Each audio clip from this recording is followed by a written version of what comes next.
even higher. I'm Bloomberg's Justin Milliner on the Black Business Beat. Lowe's has the brands pros trust to get the job done. You can now shop new Catalyst fencing solutions and save big when you do. 10% off when you buy in bulk. Plus, save $180 on a DeWalt 12-inch dual bevel sliding compound miter saw. Now just $449. Our best lineup is here at Lowe's. Valid through 5/6 while supplies last. Selection varies by location. Liberty Mutual customizes your car and home insurance. And now we're customizing this ad for your morning commute to wake you up, which could help your driving. Science says that stimulating the brain increases alertness. So here's a pop quiz. How many months have 28 days? What gets wetter as it dries? What has keys but can't open locks? If you don't want to hear the answers, turn off this Liberty Mutual ad now. 12 months, a towel, piano. Enjoy being fully alert. Liberty, liberty, liberty, liberty.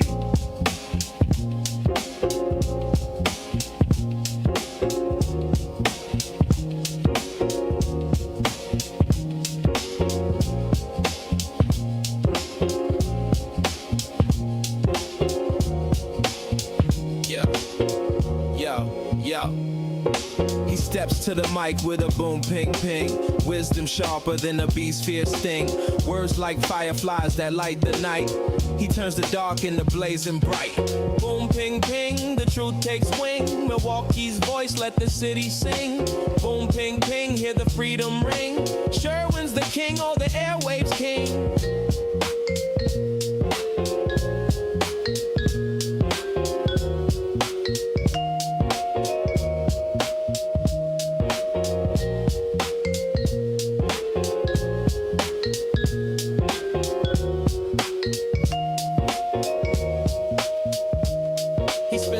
That shake the ground, unveils the truth where lies abound. Politics, justice, social streams. He molds the chaos into dreams. No silence here, just the sound of change. Boom, ping, ping, rearrange. Boom, ping, ping, the truth takes wing. Milwaukee's voice, let the city sing. Boom, ping, ping, hear the freedom ring. Sherwin's the king, all the airwaves king. Through the static, through the noise, he amplifies the people's voice. Boom, ping, ping. Like a heartbeat's call, he's got the wisdom to break down walls. Yeah. Da, da, da, da, da, da, da, da, da.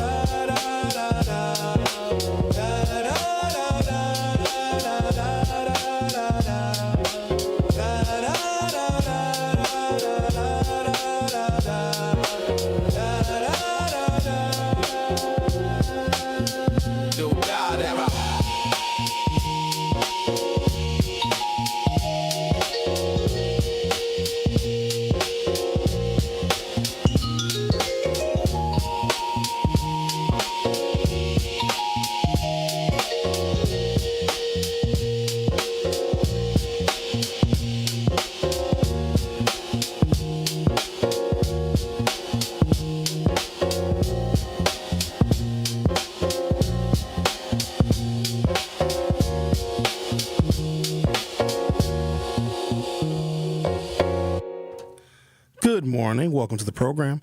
Today is Tuesday, May 5th, 2026. For some of you, that means today is Cinco de Mayo.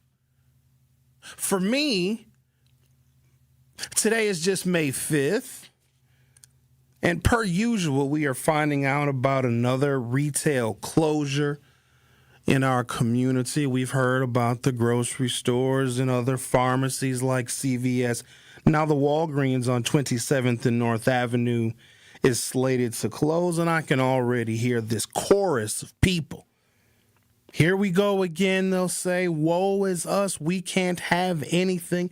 Why are they closing all of the places that we rely on for medication, or in the case of grocery stores, for our fresh fruits, vegetables, and produce? It just seems like we are being dismantled brick by brick. And I want to give you some detail on how this dismantling of the services that all communities need in order to survive and thrive are being dismantled. And crime is certainly a part of it. And I can give you just like an old school kind of perspective on this. If behavior is poor, and this is something that I learned in elementary school, and I refer to this frequently because it still holds true to this day, and I was in elementary school a very long time ago. Some moral principles just don't fade. They stand the test of time. We would have class trips planned, and they would be small. Field trips to the zoo, no big deal. Even a field trip to Brown Deer Lanes where we would bowl. Or other ventures that we may take, let's say, to a skating rink. I used to love roller skating field trips because back in the day, roller skating was one of the many things that young people could enjoy in the city of Milwaukee. But if there were fights, if there was unruly, disrespectful, or insubordinate behavior by anyone in our class, anyone, the entire trip would be canceled. And so they use this carrot and stick approach to modify and curtail some of our worst behaviors as children. If there's a fight, if somebody gets in trouble, if somebody talks back to a teacher, the entire class would suffer. And so we learn very early on to mitigate, mediate, and moderate our conflicts, because if this person fought this person, the entire class would suffer. It's a bit more complicated when it comes to crime in our community, but I don't think that we are rolling up our sleeves and prioritizing the safety and the protection of institutions, places, and spaces that we need and that we rely on. Every so often, when there's a school shooting, knock on wood, I don't think we've had one in a while. I swear it seems like we would have one every day, or they're happening and maybe they're not getting covered. But then what would you see sometimes? Not all the time, but sometimes. Men in the community would go to the school and they'd stand in front of the school, or people in the community would walk children to school and they would like stand guard. There was even a couple of instances where someone who was honorably discharged military or ex-military would just go and stand guard in front of a school that had dealt with a tragedy like a school shooting. We do not do that. We also have to have just a very simple understanding that if employees are not safe going to work at a place like a Walgreens or a CVS, I think grocery stores are different because their profit margins are so incredibly thin that if people are choosing other avenues to get their food, that's going to impact grocery stores. I'm not sure how many people under the age of 30 cook. And remember, Milwaukee's a young city. Our average age is under the age of 40. And so with this newest, youngest generation, I don't know how kitchen savvy they are. And let me tell you why I believe that, because the way people cried about food trucks closing. If you went to the grocery store as your primary source of food and nutrition for your home, you wouldn't care about a food truck. I can recall a time when the food truck came to your house. Do you guys remember the Schwann's, man? Those big yellow trucks? It was a big truck. It was a freezer. And he'd come to your house with a catalog of delicious vittles. So if the profit margin at a grocery store is very, very thin, and less people are shopping at grocery stores, and there's going to be some theft. The example that I gave when we talked about whatever grocery store closed most recently, I think it was Aldi, where the profit margin is something like between 1% and 3%. So in a shopping cart with $100 worth of groceries in it, which used to be a full shopping cart, now not even close, the profit margin is essentially one can of Campbell's soup per $100. So it's a very, very thin profit margin. So if somebody steals the equivalent of a can of Campbell's soup, then that grocery store has lost their profit that they would have made on that particular cart. Now think about how convenient it is for people to, oops, I forgot to scan this item at the self-checkout. I'm not sure if self-checkout was worth the investment in it, because it's very, very easy to just forget some things. But we have to be okay with, and I know it's not something we want to get used to, but we have to be okay with if there is crime in a neighborhood, and it could be petty theft, it could be car thefts, it could be violent crime, that is going to impact those businesses, not just because the employees aren't safe. Customers will not feel safe there either, and if the profit margins are non-existent, no one is going to donate their time and their effort in keeping a business open because the vast majority of people may need their services. If it does not make money, it's got to be closed, especially in this very unusual, hard to explain economic environment. So I'm going to take a break. When I come back, give you the details of the Walgreens on 27th and North Avenue, which is the latest closure. And I can hear the collective sighs and the collective moans. Oh, don't worry, more things will close. But we have to look at it realistically.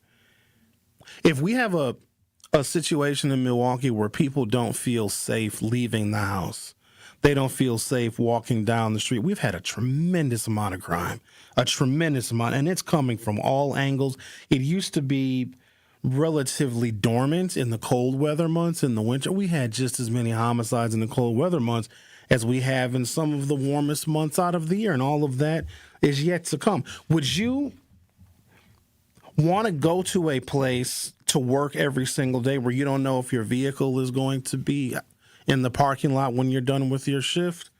Your vehicle may get broken into. You may get robbed.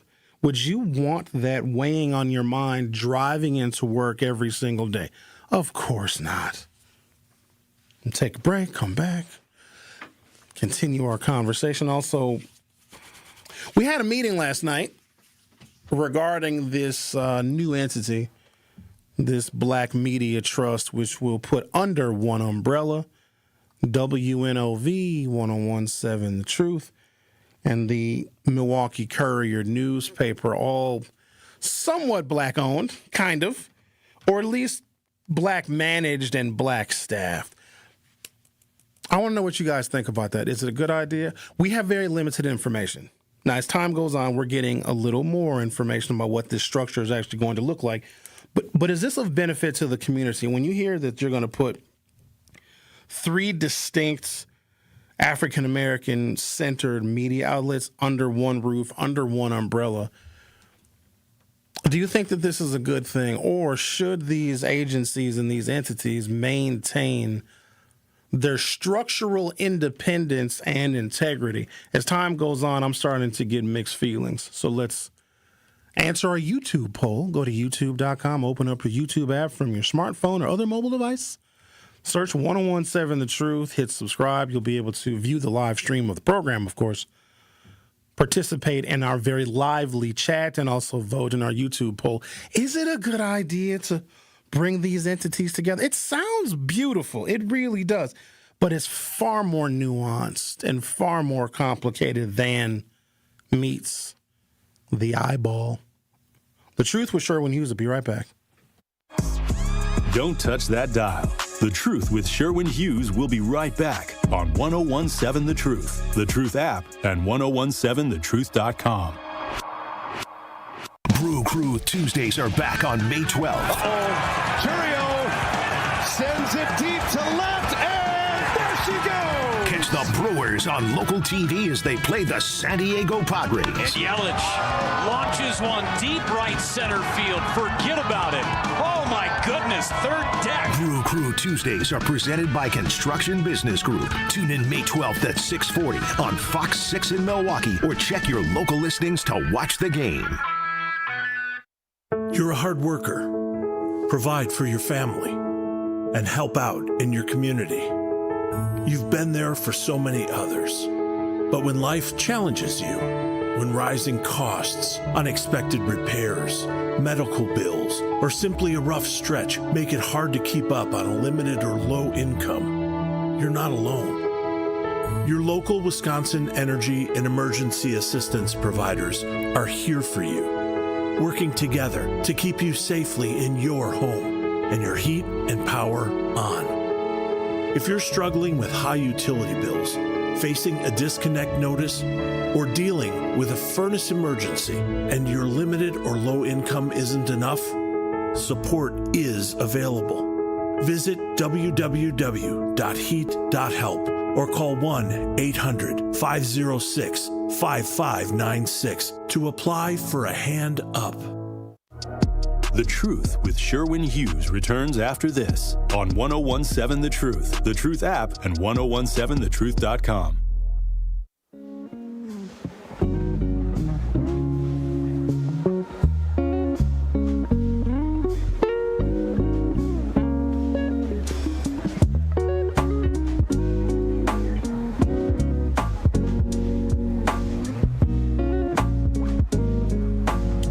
From CBS58.com, Walgreens announced their Milwaukee location at 27th and North Avenue will close on June 23rd, 2026. The company says the location is not safe enough for customers and employees.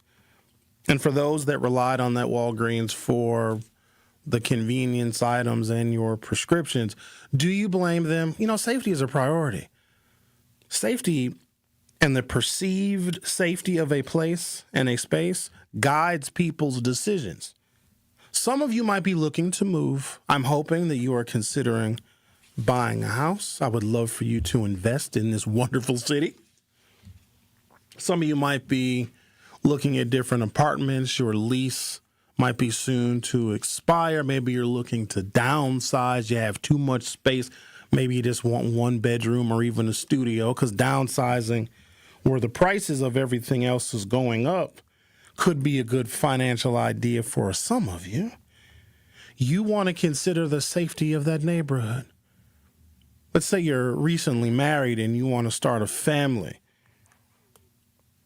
The safety of that community where you're going to raise your future children takes priority. So I just don't want anyone getting angry and upset at Walgreens because they had to make this decision, because we complain about the safety of this city or the lack thereof all of the time. It's interesting because when you inquire about it, especially to an elected official, because we want them to do more. They've got to be more active and they got to be more involved. And the elected officials that are legislators and executives, they got to fix stuff. They got to fix the potholes. They got to plow the snow and pick up the garbage. And they got to also stop people from arguing, disagreeing, shooting, and stabbing each other. That's a hell of a job as an elected official. And it seems to me as time goes on, the responsibility that falls on the shoulders of an elected official gets insurmountable and impossible. Ain't no way. No way that I'd want to be an elected official now. Everybody expects you to do everything. No way. It's too much. You got to fix every single problem that exists. And even you got to predict problems as well. But do you blame the Walgreens for closing if people don't feel safe? If you talk to an elected official, they're going to tell you stuff like, well, you know, Sherwin, they'll say to me, violent crime is down 9.2%.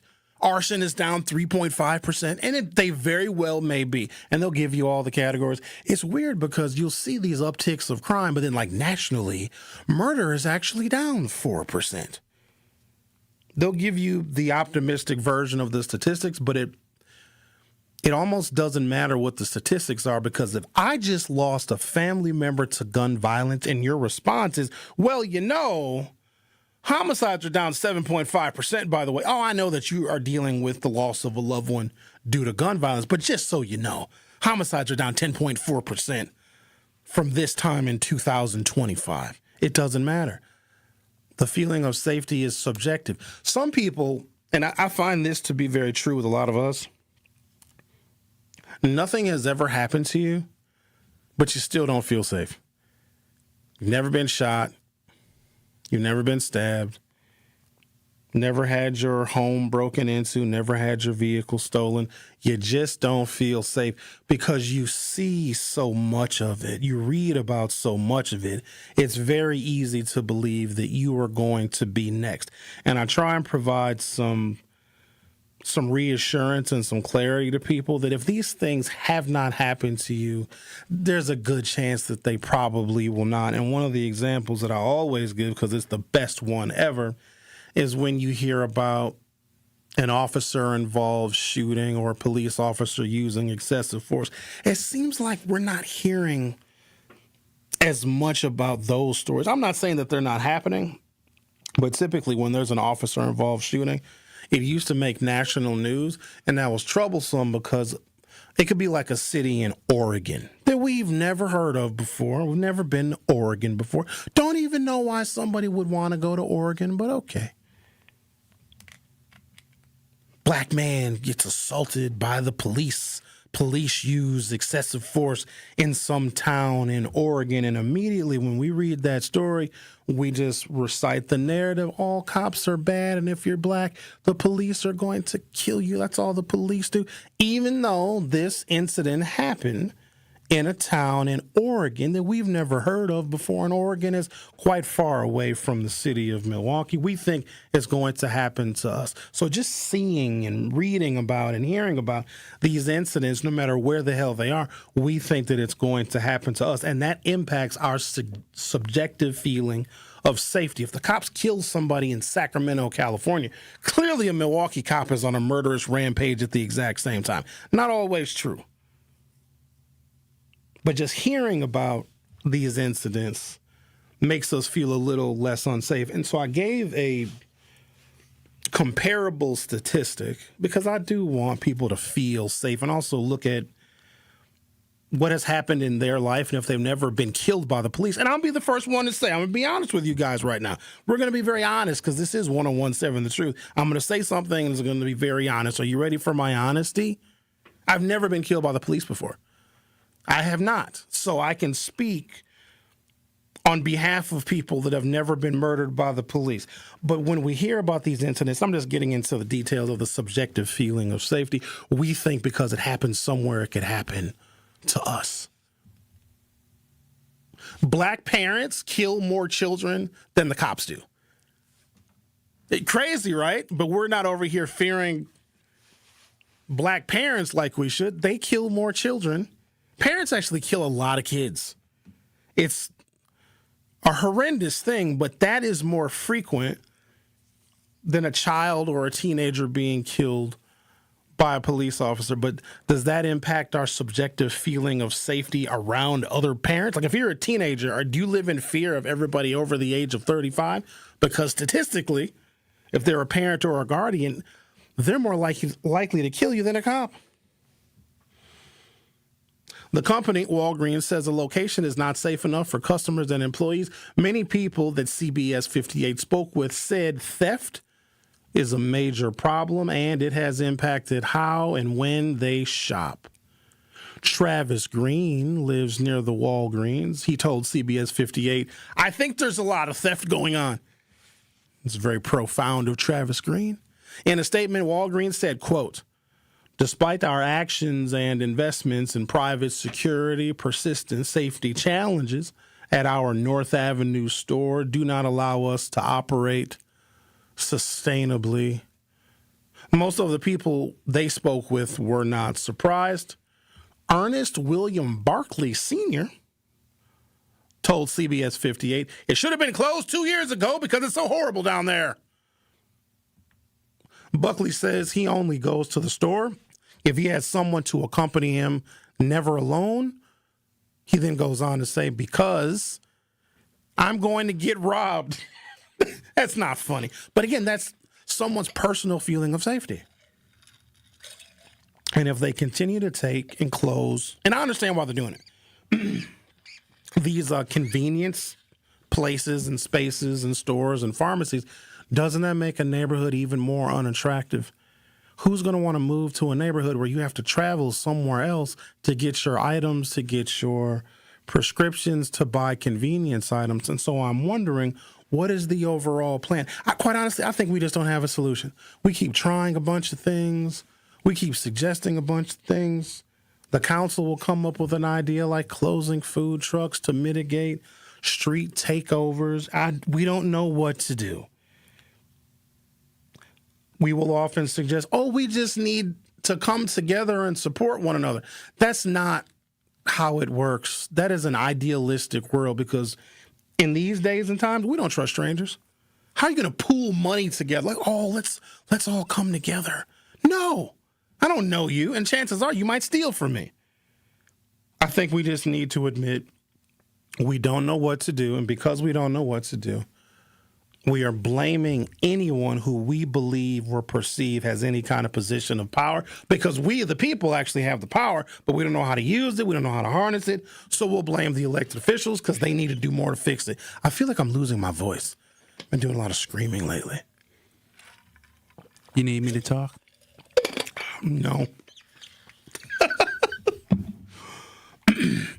While not a true grocery store, the closure of the Walgreens eliminates another shopping option for people in the area that's already lacking. I think we also discount the fact that I do most of my shopping. I'm using myself as an example.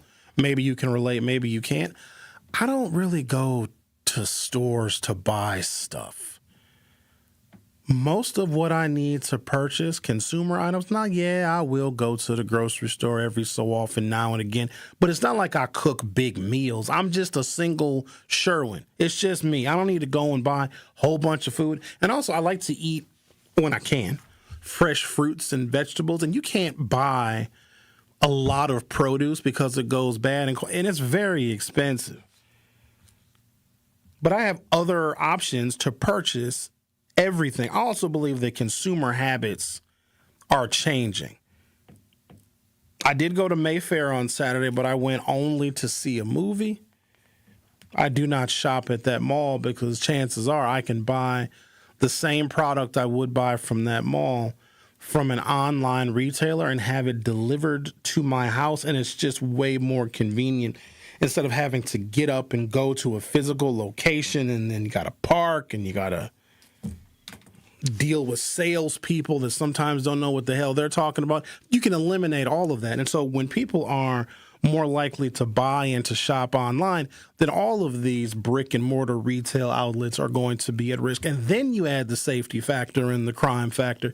This makes a lot of sense, but it's starting to make our neighborhoods very unlivable, and we don't know where to place the blame. At the same time, we're trying to encourage people to come to Milwaukee and build a house here or buy a house here. The mayor, I need to get the mayor on the show.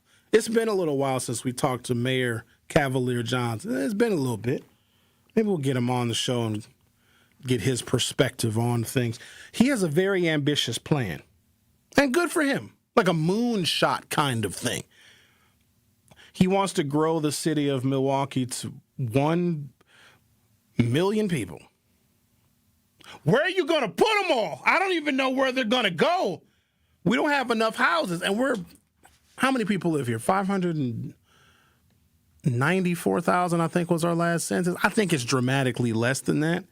But if you want to double the size of the city, first of all, logistically it is impossible because we don't have the transportation options that are necessary if you want to have an increase in population.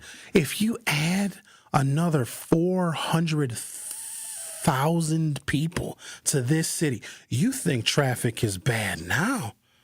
This morning, about an hour ago, traffic was backed up from Good Hope to Locust, and that's with 594,000 people. You add 400,000 more people, and the freeway traffic will be backed up to your driveway. You think crime is bad now. Add another 400,000 people. You think that our parks are not being well maintained, and you think there's a lot of garbage right now. Do you know how many more Tory Low neighborhood cleanups we're going to need if you add 400,000 people to this city? Not to mention crime is going to go up because just when you add more people, especially in an urban environment, it's just a natural thing that happens.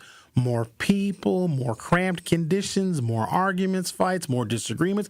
Adding 400,000 people to the city of Milwaukee, and I'm just guessing here, but I think my guess is going to be accurate, would add at minimum 100,000 more guns. Oh, you didn't think about that? I can see the mayor's ambitious plan of wanting to grow the city if you look at it from a revenue perspective, because more people that live here and that own homes and that buy things, they're spending more money on retail items. That's more sales taxes. 400,000 people moving to the city of Milwaukee, putting our population over 1 million. We're hoping that a lot of those people work in Milwaukee, so they're going to be paying more income taxes. 400,000 more people in the city of Milwaukee. Some of them are going to park like idiots. That's going to be more citations and parking tickets. So from a revenue perspective, and also it will grow our property tax base to such a level that we might even see a reduction in our property taxes. Keep this in mind. The smaller the population is in this city, our needs don't go away, but we have less buildings and dwellings to tax. So as more people move out and the rest of us that remain here, we're going to have to foot the bill for the 400,000 people that have yet to move here, because all of the expenses are falling on us, and the us is an ever-dwindling population. Take a break, come back. I want to do a little analysis here. What is the actual economic impact of these resources closing? Because now there's transportation costs. Now, if they close the Aldis, or if they close the Walgreens, or if they close the CVS, or if they close the Walmart, there's still going to be one of those aforementioned in existence, but you got to travel a little bit further. And I feel bad for you people that drive the vehicles where you got to put the gasoline in your vehicles. That's, whew, how much is gas a gallon? I don't even know how much. At $300 a gallon? How much is $300?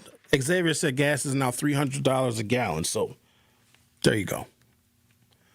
Talk about the economic impacts on the other side. You're listening to The Truth with Sherwin Hughes on 101.7 FM. Hang tight. I'll be right back. Don't touch that dial. The Truth with Sherwin Hughes will be right back on 101.7 The Truth, The Truth app, and 101.7thetruth.com.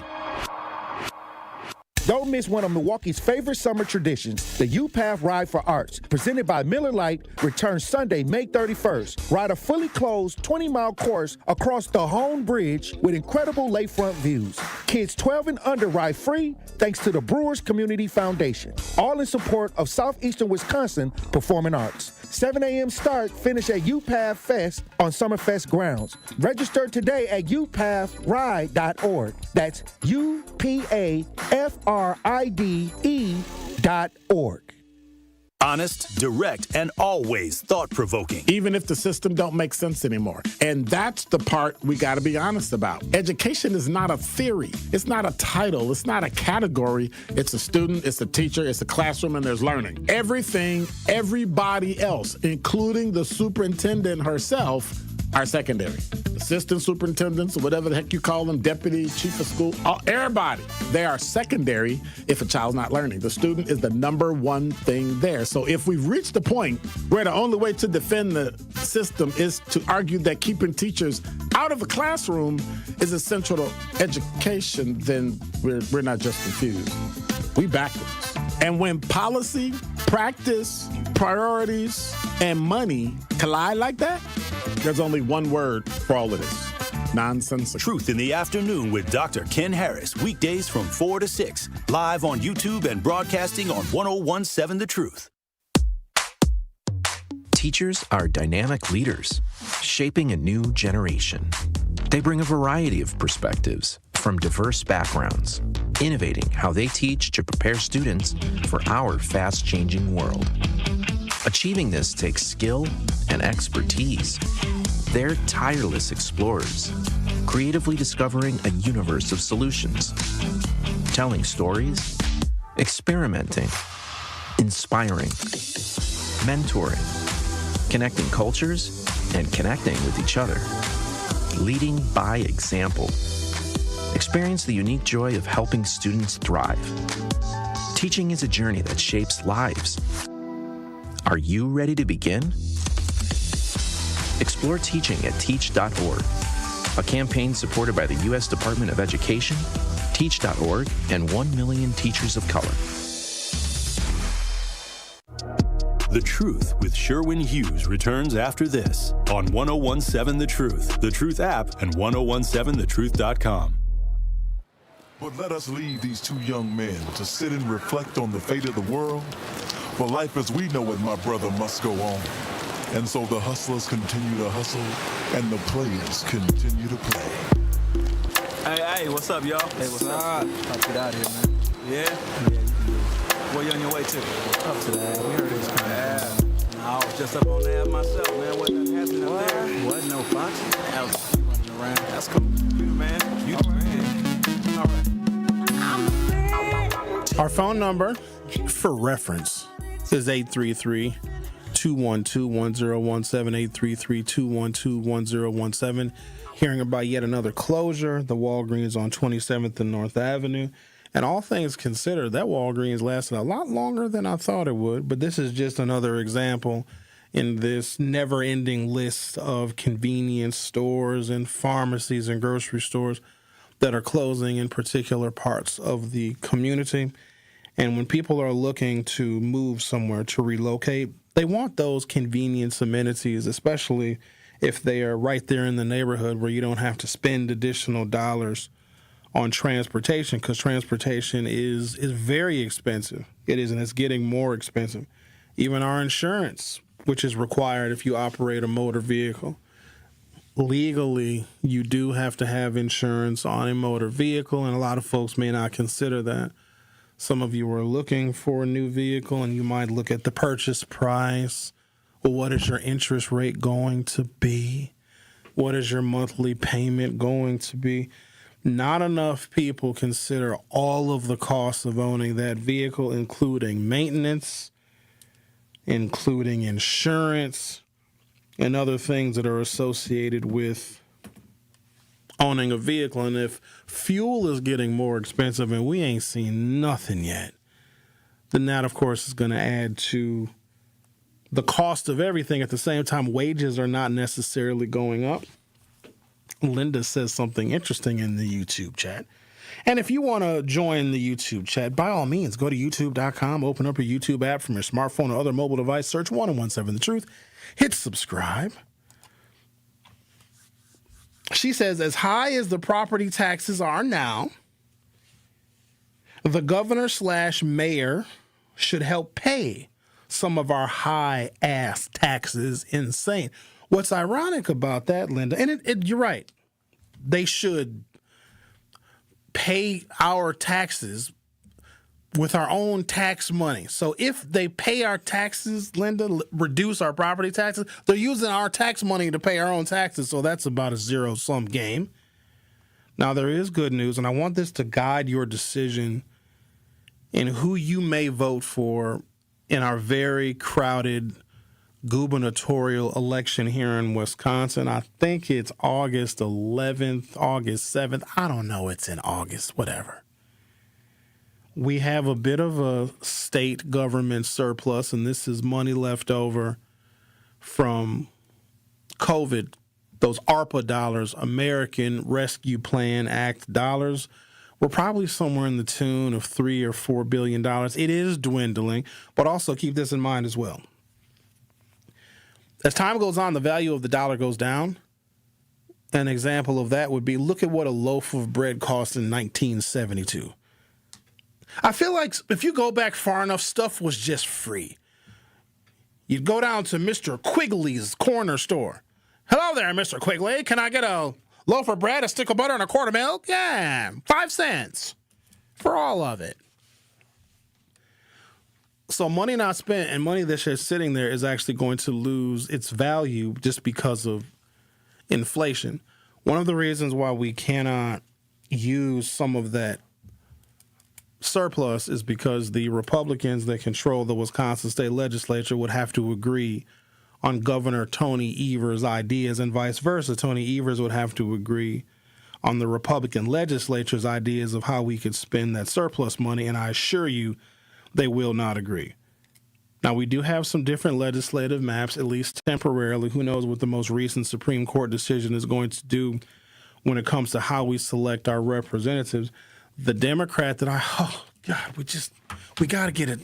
You have to. And I know you guys are not always thrilled with the Democrats, but they are dramatically better than the alternative. Even the worst of the candidates that are running on the Democratic side for governor are going to be better than Tom Tiffany. And I say that because Tom Tiffany is endorsed by Donald Trump, and that comes with everything you think it comes with, including turning his back on urban parts of the state, because urban parts of the state are more diverse and they are generally more Democratic voting. And to Republicans, that means you don't matter, you don't count. Long gone are the days in which somebody gets elected in a partisan election. Let's say a Republican does get elected. They'll say, well, I'm the governor, or I'm the member of Congress for the whole state or the whole district, or I'm the U.S. senator for the whole state. Let me serve all of my constituents regardless of their political affiliation. Those days are gone. We also believe, especially as black folks, because our conditions are, let's just say, inconsistent in our community. Depends on where you go. Some parts of the black community are beautiful. Other parts, not so beautiful. We think that when there are dilapidated parts and underinvested parts of our communities, elected officials are going to say, you know what, we really need to do something about that and invest more and help those people and provide more small business grants so we can help pull people up by their bootstraps. That is not how the world works. If you want anything to get done, you need a supermajority of your party. So if you're a Democrat, you're going to need a Democratic executive and legislature, and if you're lucky, a more liberal-leaning court, whether it be a U.S. Supreme Court or a state Supreme Court, to get anything done. This hyper-partisanship is now a proxy for race.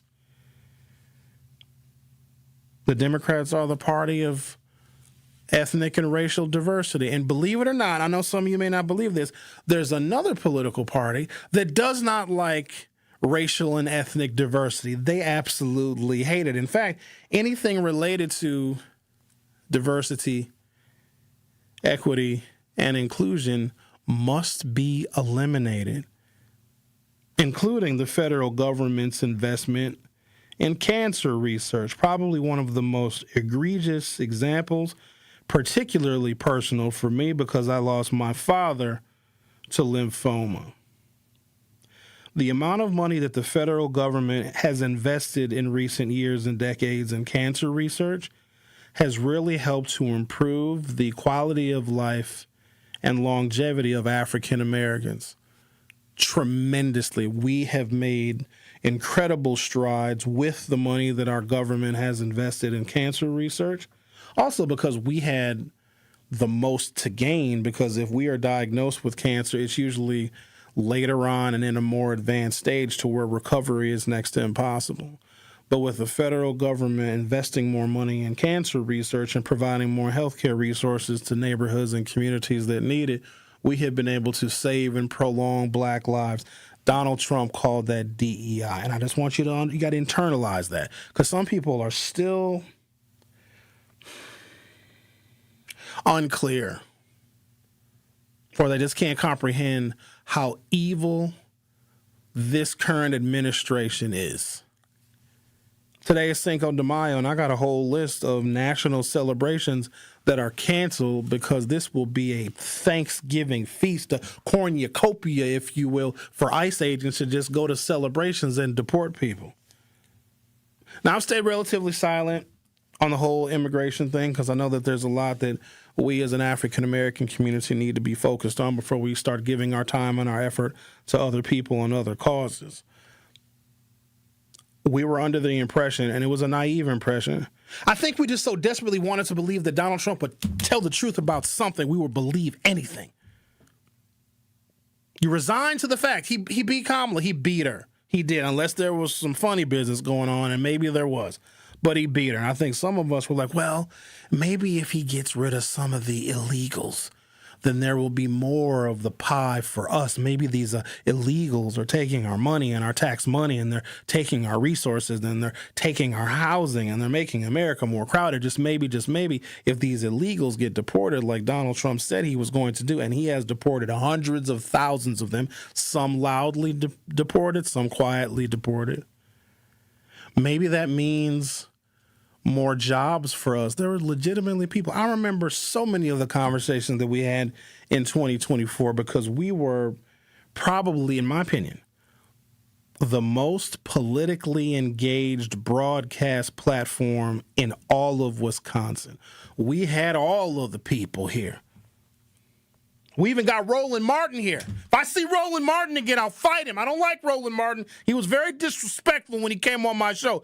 Plus, his head is very big. His head is so big, it's scary to me. No man should have a head that big. You know how strong his neck has to be to hold up all that head? In fact, you know what? Roland, if you're listening, next time you plan on coming back to Milwaukee, you're going to need to check in with me, blood. You understand that, cuz? You're going to need to check in with me. I didn't like that disrespect. Our job prospects have not gone up. It was another piece of deception to get folks who were economically deprived to get behind the very draconian and, quite honestly, immoral and illegal deportation scheme because, if you remove all the illegal people, then there will be more jobs for the rest of us. Whatever jobs we believe that these illegal immigrants do are not the kinds of jobs that we want. We just want to get into the trades, apparently. Take a break, come back. What is this here? Over the past 1 to 2 years, multiple stores have closed in Milwaukee, especially on the north and northwest sides. Areas with large black populations, including grocery stores, Pick and Save, Aldi, Century, pharmacies like Walgreens and CVS, even Walmart locations. At least 7 full-service grocery stores closed in a year, with several concentrated in majority black neighborhoods. When I come back, I'm going to detail for you the economic impact of that, because that is going to make things even more expensive, because now you got to add in additional transportation costs, but it's also eroding some of the businesses and retail and services that communities need in order to attract more people, more residents, and more investment. And yes, I think I am going to get the mayor on the show. I'll let you guys call in and ask him your questions. You're listening to The Truth with Sherwin Hughes on 101.7 FM. I'll be right back. Don't touch that dial. The Truth with Sherwin Hughes will be right back on 101.7 The Truth, The Truth app, and 1017thetruth.com. Forward Together for Kids is going live on The Truth with Sherwin Hughes. Join City Forward Collective's Coleston Morgan Jr. along with special guests Jay Artis Wright, Executive Director of Freedom Coalition for Charter Schools, for a conversation on connecting a national charter school advocacy movement to Milwaukee's unique story as the birthplace of modern school choice. Tune in Tuesday, May 5th at 11 a.m. on The Truth with Sherwin Hughes and join the conversation. You're a hard worker. Provide for your family, and help out in your community. You've been there for so many others. But when life challenges you, when rising costs, unexpected repairs, medical bills, or simply a rough stretch make it hard to keep up on a limited or low income, you're not alone. Your local Wisconsin energy and emergency assistance providers are here for you, working together to keep you safely in your home and your heat and power on. If you're struggling with high utility bills, facing a disconnect notice, or dealing with a furnace emergency and your limited or low income isn't enough, support is available. Visit www.heat.help or call 1-800-506-5596 to apply for a hand up. Life's better with American Family Insurance, because we know you love working weekends, if it means working on your dream home, both inside and out. And we're here to help protect those dreams so you can enjoy peace of mind. Save up to 40% when you bundle home and auto. American Family Insurance. Get a quote and find an agent at amfam.com. Products, pricing, and availability vary based on the way you purchase insurance and by state. Some exclusions apply. American Family Mutual Insurance Company, SI, and its operating companies, 6000 American Parkway, Madison, Wisconsin. Hi, I'm Greg Fritsch, president of the Center for Veterans Issues, inviting you to get involved in supporting the CVI mission. The Center for Veterans Issues is proud to serve veterans across Wisconsin. Each year, we help more than 1,200 veterans stay housed, find meaningful employment, and connect with the support they've earned. From housing assistance and job training to case management and suicide prevention outreach, our team is here to help veterans build stable, independent lives. If you're a veteran in need of support, visit cvivet.org. Donations can also be accepted at cvivet.org/donate. Good Karma Brands is proud to be an equal opportunity employer, providing equal employment, development, and advancement opportunities to all teammates and applicants. To learn more about careers with us, please send an email to talentacquisition@goodkarmabrands.com. That's talentacquisition@goodkarmabrands.com. The Truth with Sherwin Hughes returns after this on 1017 The Truth app, and 1017thetruth.com.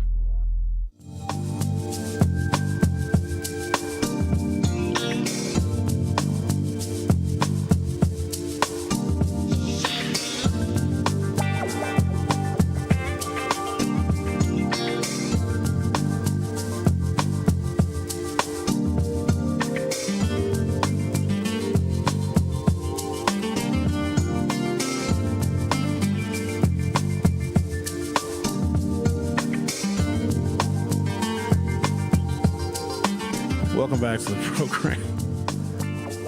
If I could only share with you all. It's a lot going on. I'm over here trying to fix the city of Milwaukee single-handedly. And we put a new poll up. We added a third option because based on limited information, how do you guys feel about the merger of us, 1017 The Truth, WNOV, the Milwaukee Courier? A bunch of us have experience with WNOV, including teammates who are no longer here at 1017 The Truth. Rhea I met her at WNOV. She used to work there. Had a very popular jazz show, Rhea Riley did. Then she came over here, and of course, Homer Blow is an institution at WNOV for over 30 years. He left. I was instrumental in rebuilding WNOV because the radio station was sold in 2011, and then that purchaser executed, let's just say, bad faith. They filed for bankruptcy. They tried to keep WNOV in their protected assets after the bankruptcy. Basically, somebody bought WNOV in 2011. They couldn't pay for it, so they filed for bankruptcy. And in bankruptcy proceedings, sometimes the federal court allows you to keep certain assets. Well, they tried to keep WNOV. So the seller of WNOV at the time, Gerald Jones and Courier Communications, had to sue to get WNOV back. And so there was a period of time in which WNOV was off the air. And for those of you that know much or anything about broadcast media, if you're off the air for so much as 24 hours, people begin to move on, and they move on quickly. I was brought over in the rebuilding stage, and we got that station back to where it was firing on all cylinders. And then also we had plenty of staff to choose from because WMCS had went out of business. I shouldn't say they went out of business. Willie Davis sold it to like some jazz station. I don't know what the hell it is. They play music. It was called Martini Radio. I don't know if they like Frank Sinatra and Dean Martin. How crazy is that to have one of the most listened to black talk radio stations in the nation? A lot of folks didn't know that about WMCS 1290. I'm a huge history buff when it comes to media in this city because it's very important, because the lack of information that we receive is reflected in how this damn city looks. It's basically, people just don't know stuff. They're kept in the dark. And you got a public school system where kids are coming out of the public school system and they can't even read. How do you think this bodes for the future? Do you think that we're actually on a trajectory to get better? I don't think so, and I'm very concerned about it. We don't have enough brain trust here, and what we need to attract brain trust from other places, we are losing every single day. Over the past 1 to 2 years, multiple stores have closed in Milwaukee, especially on the north and northwest sides. Grocery stores like Pick and Save, Aldi, and Century, pharmacies like Walgreens and the CVS. Even Walmart locations, at least 7 full-service grocery stores have closed in a year, with several concentrated in majority black neighborhoods. When stores disappear, neighborhoods become what researchers call food deserts, which means few or no nearby grocery stores, and pharmacy deserts. Look at that, a new term we're learning. Limited access to medications and health services. And you know that we do have some health disparities in the African American community, which I'm sure is not a shock to some of you. What do you think happens when pharmacies close and it's more difficult for people to get their medications? Just the likelihood that someone may skip a dose, and that's a killer. Why the impact is disproportionate? The closures don't hit everyone equally because of 1, 2, 3 structural differences. There's this thing called a car ownership gap. Higher income households are more likely to own a car. That's self-explanatory. Lower income households are more reliant on buses, walking, and getting rides from others. So when a nearby store closes, a middle-class family drives an extra 10 minutes, but a low-income resident may face an additional 60 to 90 minutes of travel. Officials explicitly note that closures hit people without reliable transportation the hardest. The Truth with Sherwin Hughes will be back for hour 2. Don't touch that dial. The Truth with Sherwin Hughes will be right back on 1017 The Truth app, and 1017thetruth.com. Need a way to hype up your day? Guess what, Alan? Yes, sir. Are you sitting down? Yes, I am. Why don't you lay down? Congratulations, buddy. You just won $5,000. Yes, sir. I can't believe it. What would you do with $5,000? I'm going to pay some bills, then I'm going to take my wife to her favorite restaurant. Oh, that is so beautiful. Stay tuned into 1017 The Truth for your chance to be entered into the Gruber Law Office's 5K giveaway. For contest rules, visit 1017thetruth.com. That was my husband that won that money. This is 1017 The Truth's Kyle Wallace, and the time is now, Milwaukee. Truth to Power is your platform. And on my show, our community always has a voice. There is no topic that is off limits, and I always give you my authentic opinions on how I feel, because keeping it real is the only way I know how to get down. Listen to Truth to Power with me, Kyle Wallace, every day from noon to 1 p.m. on the award-winning 1017 The Truth app, and streaming live on YouTube at 1017 The Truth. Milwaukee Black Talk. You've been diagnosed with COPD, but breathing seems to be getting harder. Everyday activities, walking to the mailbox, going up the stairs, talking on the phone take more effort than they used to. You're short of breath more often. Flare-ups are happening more frequently. And slowly, life starts to feel smaller. Is this you? If your COPD symptoms are getting worse, there may be options that can help you breathe easier and get back to doing more of what matters to you. That could mean walking further, spending more time with family and friends, feeling more confident leaving the house, and getting back to the life you want to live. If your COPD is changing, it's time to have a conversation with your doctor. Visit the COPD Foundation website at isthisyoucopd.org to learn the signs of severe and worsening COPD and the right questions to ask next. Take action today.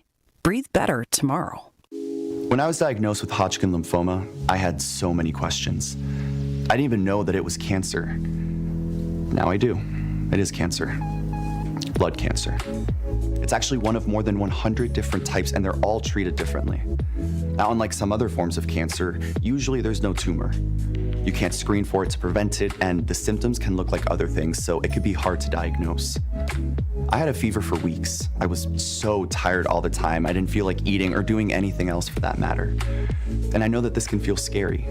But if you know what to look out for, you'll know what to tell your doctor. And you'll feel more empowered to take the next steps. Like getting in touch with the people who know the ins and outs and can help with everything blood cancer related. Blood Cancer United. They work one-on-one with each person who reaches out to answer questions and offer resources. Blood Cancer United was there for me, and they can be there for you. Go to bloodcancerunited.org to learn more. Truth Nation, stand up and tap in. This is 1017 FM, 1510 AM WGKB Waukesha and W269DL Milwaukee, a locally owned Good Karma brand station. The Truth with Sherwin Hughes returns after this on 1017 The Truth app, and 1017thetruth.com.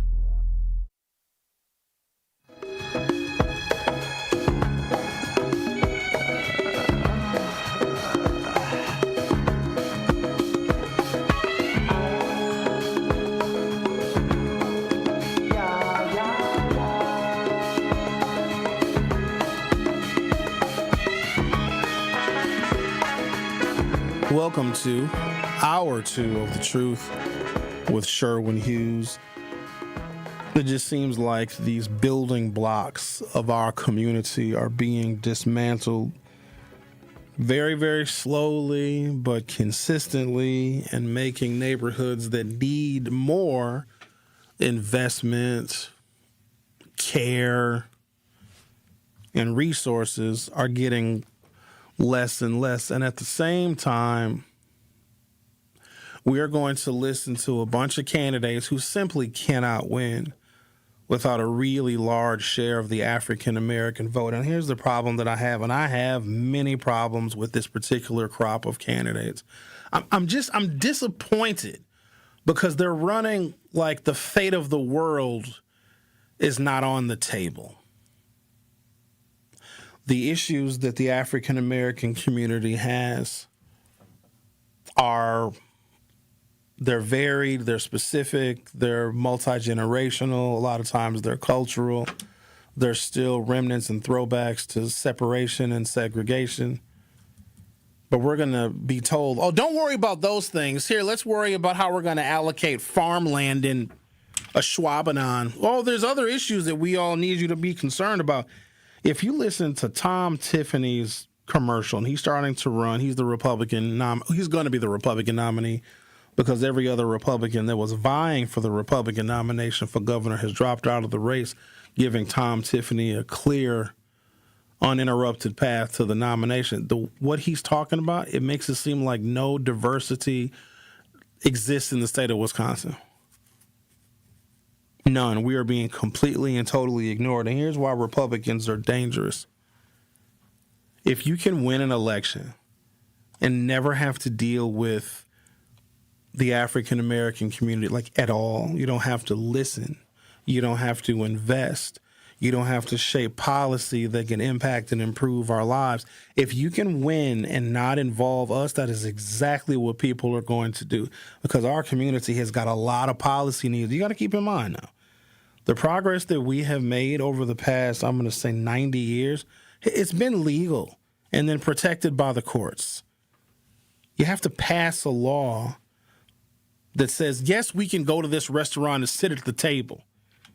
Yes, we should be able to apply for and get this job even though we are African American. Yes, Mr. Banker or Mrs. Banker, you do have to lend to us even though you probably don't want to. So there's a heavy reliance on policy, bills and laws and ordinances to look at, to examine, to dissect past transgressions and then apply policy fixes to them. But if you can win an election and ignore the need for policies for the African American community, then that's exactly what they're going to do. There are still 7 people running for governor. 5 of them have zero credible shot. And of the 2 that have a credible shot, one of the 2 demonstrated that they cannot win statewide when running against even a weak Republican. This puts us in a very, very bad spot. At some point, these candidates are going to have to say, you know what? I'm not polling well. There's no way that I can win the nomination, let alone beat a Republican. They're going to have to do the altruistic thing and do some self-sacrificing, but it's very, very tough because campaigns are built on a kind of arrogance and ego that you know best for the people, and they better vote for you because you're going to be able to fix everything that's wrong. Most of them just simply don't have the skill set. And I don't appreciate the fact that our community we're only important when it comes to how rich our vote share is. But the issues that we discuss every single day, like we don't even hide our issues. We talk about it every day in public so the world can know. And so we can answer people's questions, because a lot of folks are very much in the dark. There's a lot of ignorance when it comes to us. I can just take a single issue like school integration, which was horribly unfair to the African American children and students. where they had to be uprooted and removed from their community and take these long bus rides across town into which were in some cases very hostile environments. If you're the black kid going to a predominantly white school and somebody calls you the N-word, nobody's defending you. We didn't think about that. But the worst impact was this. We know that when black children have at least one black teacher, their likelihood of graduation goes up by measurable percentages. Just the appearance of one teacher, one black teacher, okay? When we integrated the schools, quote unquote, integrated the schools, and we moved black children, the suburbs had to get paid a premium to take the black children. They got an additional, at the time it was like $3,500 plus the state allocation, which was at the time like $7,000. If you take a black kid from the central city and put him in Oak Creek or South Milwaukee or St. Francis or Cudahy or Shorewood, the state would put a bounty on that kid's head, give these schools an additional $3,500, which they invested in making sure that those suburban schools had every amenity that they needed. That's why we didn't need referendums back then when you had the 220 program, because that was an additional infusion of cash. It's almost like, hey, suburban schools, we know it's the law, but you don't want to take these black kids, so here, we'll pay you to take them. Here's an additional $3,500. A lot of folks didn't know that. And so they moved a lot of the children. Instead of investing in the schools that are right there in that child's neighborhood, let's ship them out to the suburban schools and then pay the suburban schools even more money so the advantage that they have academically in those suburban schools can be even further because you're getting more money per black child. But they didn't bring our teachers. You brought the kids from Central City neighborhoods where their neighborhood school was underperforming, and you bust the kids out to somewhere that was quote-unquote higher performing, but black teachers were not allowed to get jobs in those suburban schools. And so if black children don't see, or if they're not learning from black teachers, that's one of the things that we oftentimes wax nostalgic about. You all that went to MPS, let's say back in the 60s, the 70s, or the 80s, you had, not only did you have African-American teachers, you still remember how important those teachers were to you. You remember their names, you remember what they said, you remember the lessons that they taught, because that kind of stuff sticks with us. Black people are much more credible when they are teaching black children. White folks got to earn credibility, and they have a real tough time doing it because we just, like, on paper, you shouldn't trust them. Even when they say they have an idea that's going to be good for us, remember this, it's going to be better for them. And if black children don't see, and if they're not learning from black teachers, you're going to diminish their likelihood of graduation and post-secondary educational and professional success. You also have less black people and less black children that want to be teachers. We ain't got no damn teachers. Very few young African Americans, and I remember this even, I always found it very insightful and interesting. I learned a lot going to school with the white folk. A lot of white girls, when you asked them what they wanted to be when they grew up, they wanted to be teachers. Black kids didn't really say that. I mean, a few would, but because their experiences with their educators were so much more pleasant, a lot of times, especially white girls, they're like, oh, I want to be a teacher. Basically, it's an extension of how much they love their teachers. Teachers for us were oftentimes adversarial because when we're disciplined in school and we know that there's a school to prison pipeline that begins with harsh discipline or even more harsh discipline when it comes to African American children. If your teacher is the one that is kicking you out of class and suspending you and recommending you for expulsion, you don't necessarily want to be one. Just like cops. Let's say in some weird faraway fantasy world, it's certainly not on Earth, it's got to be somewhere else, where black communities did not have positive relationships with the police, or if we were racially profiled, if excessive force was used. Just imagine some faraway land, clearly not in America, where the African-American community might have a less than stellar relationship with the police. And then it becomes a part of our culture. I believe NWA had a song that mentions in the name of the song how they, at least at one point in time, felt about the South Central Los Angeles Police Department. Fudge the police, but they didn't say fudge. Then you're going to have fewer black children that want to grow up and be police officers. Now, here's the thing. There are some of us that do want to be police officers because they want to patrol and protect the neighborhoods in which they grew up in. And I always think that's a very good idea to have people that are from the neighborhood policing and protecting that neighborhood. But since we lifted the residency requirement, I don't know if it's the same if you have a cop that lives in, I don't know. Well, now they changed the rule. You have to live within, is it 30 minutes or 15 minutes? But that was a newer installation. I mean, imagine a cop from Dodge County or from Ozaukee County or from Washington County or from Waukesha County or, God forbid, Racine County. Imagine a police officer being from there, living there, owning a home there, but then policing Milwaukee. Because I tell you this much. I live in the city of Milwaukee, and if I happen to decide at this late stage in my career that I want to become a cop and I go get on the Germantown police force that, let me be clear, would never hire me, I would look at the criminals and the people that I am pulling over and citing and arresting in Germantown as scum. Because remember, they're not my residents. They're not my neighbors. I don't know these people. I'm out here to police you.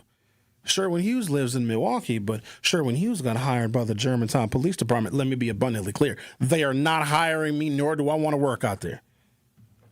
I would pull over everybody. I just would.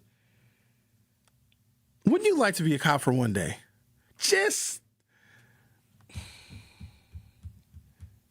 No, maybe not, because on the one day that I decide to be a cop is when I have to deal with like a hostage situation and a standoff. Or I'd get shot at. You know, that would be my luck if I decided to be a cop for a day. I know what cars to pull over. All of them. I'd pull over foreign cars, American cars, German cars and Japanese cars, cars that have the spare tire, the donut. I got to pull you over. Hi, how are you? Can you roll the window down, please? Hi, Officer Hughes. Do you know why I pulled you over today? No, officer, I don't know. 'Cause you're white. You have your driver's license on you? Okay, yeah. What? Don't reach! Don't reach! Let me get your, okay, driver. Is everything current on here? Okay. What about your insurance? Do you have any kind of proof of insurance? Yes, here's my insurance card. Okay, I'll be right back. Walk to my squad. 37 minutes later, here comes the drug-sniffing dog, because come on, why not? Approach the vehicle. Okay, I'm going to cite you for being white, having a busted taillight. But officer, I don't have a busted taillight. You do now. Sorry, that's how that goes. I'm going to have you put your hands behind your back, please. Have my dog sniff the vehicle. Dog doesn't find anything. Well, I just happen to have a little pack of crack in my pocket. Uh-oh, what's this we just found? Oh, no. Officer Hughes, that's not my crack. It is now. I would be a terrible police officer, but boy, I tell you, I'd clean Germantown up. I got to take a break. Was that racist, what I did? No. Thank you. Xavier, I think you always side with me when I'm doing the most immoral and saying the most immoral things. Do you think so? Oh, God, yeah, totally. I don't think so. I think you're expressing yourself. I think, you're having a little therapeutic session on the air right now. Geographic concentration. Most closures are happening in Northside neighborhoods and areas already underserved. That creates clustered scarcity. Multiple stores disappear in the same area. C, higher baseline poverty. Milwaukee's poverty rate is 23%. That's double the national average. These communities already operate with tighter budgets. Even small cost increases matter more to people that have lower incomes. The real world financial cost, here's a simple breakdown. Transportation costs. When the nearest grocery store closes or moves further away, a walk or a short bus ride can cost $0 to $2. After the closure, multiple bus transfers or ride share costs per trip can triple. Bus ride is now $4 to $6 round trip, and Uber or Lyft is now $15 to $30. If you shop weekly, just taking the bus is going to cost you an additional $300 a year when one of these stores closes, like a pharmacy, like a grocery store.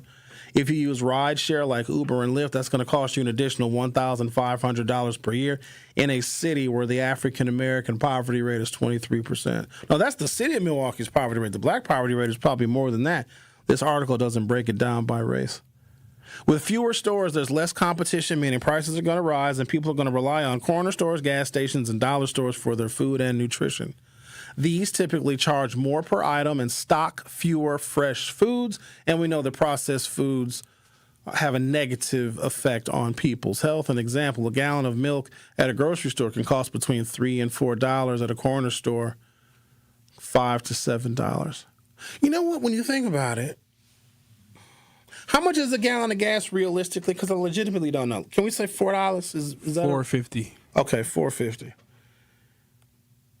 If a gallon of milk, which I also don't know how much that costs because I drink oat milks. Let's say a gallon of milk is $3.50. That's still cheap gasoline because here's the thing about crude oil, which has to be, you got to mine it, you got to find it, you got to refine it, then you got to ship it. You got to ship it very, very far away, meaning it takes fuel resources to move the fuel. You got to distribute it. And while you're doing all that, think about this now. You got to find it, you got to mine it, you got to refine it, you got to move it, you got to ship it, and you can't spill a drop. Because if you spill a drop of gas or of crude oil, you've got a biohazard. So think about that. And if a gallon of gas is even relatively close to a gallon of milk, then that means our gas is still relatively cheap. And I say relatively because think about milk. Nobody cares if you spill a gallon of milk.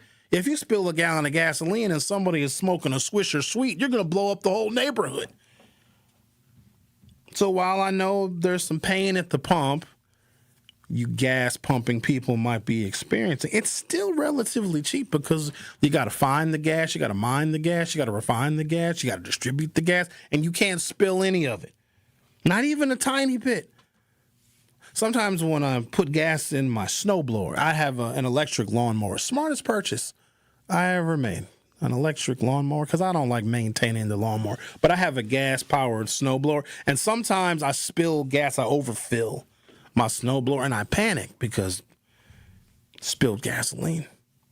So just think about things in relative terms. I know that doesn't do much for your pocketbook because you're paying a lot of money for the gasoline, but you got to find it, you got to mine it, you got to refine it, you got to ship it, and you can't spill it.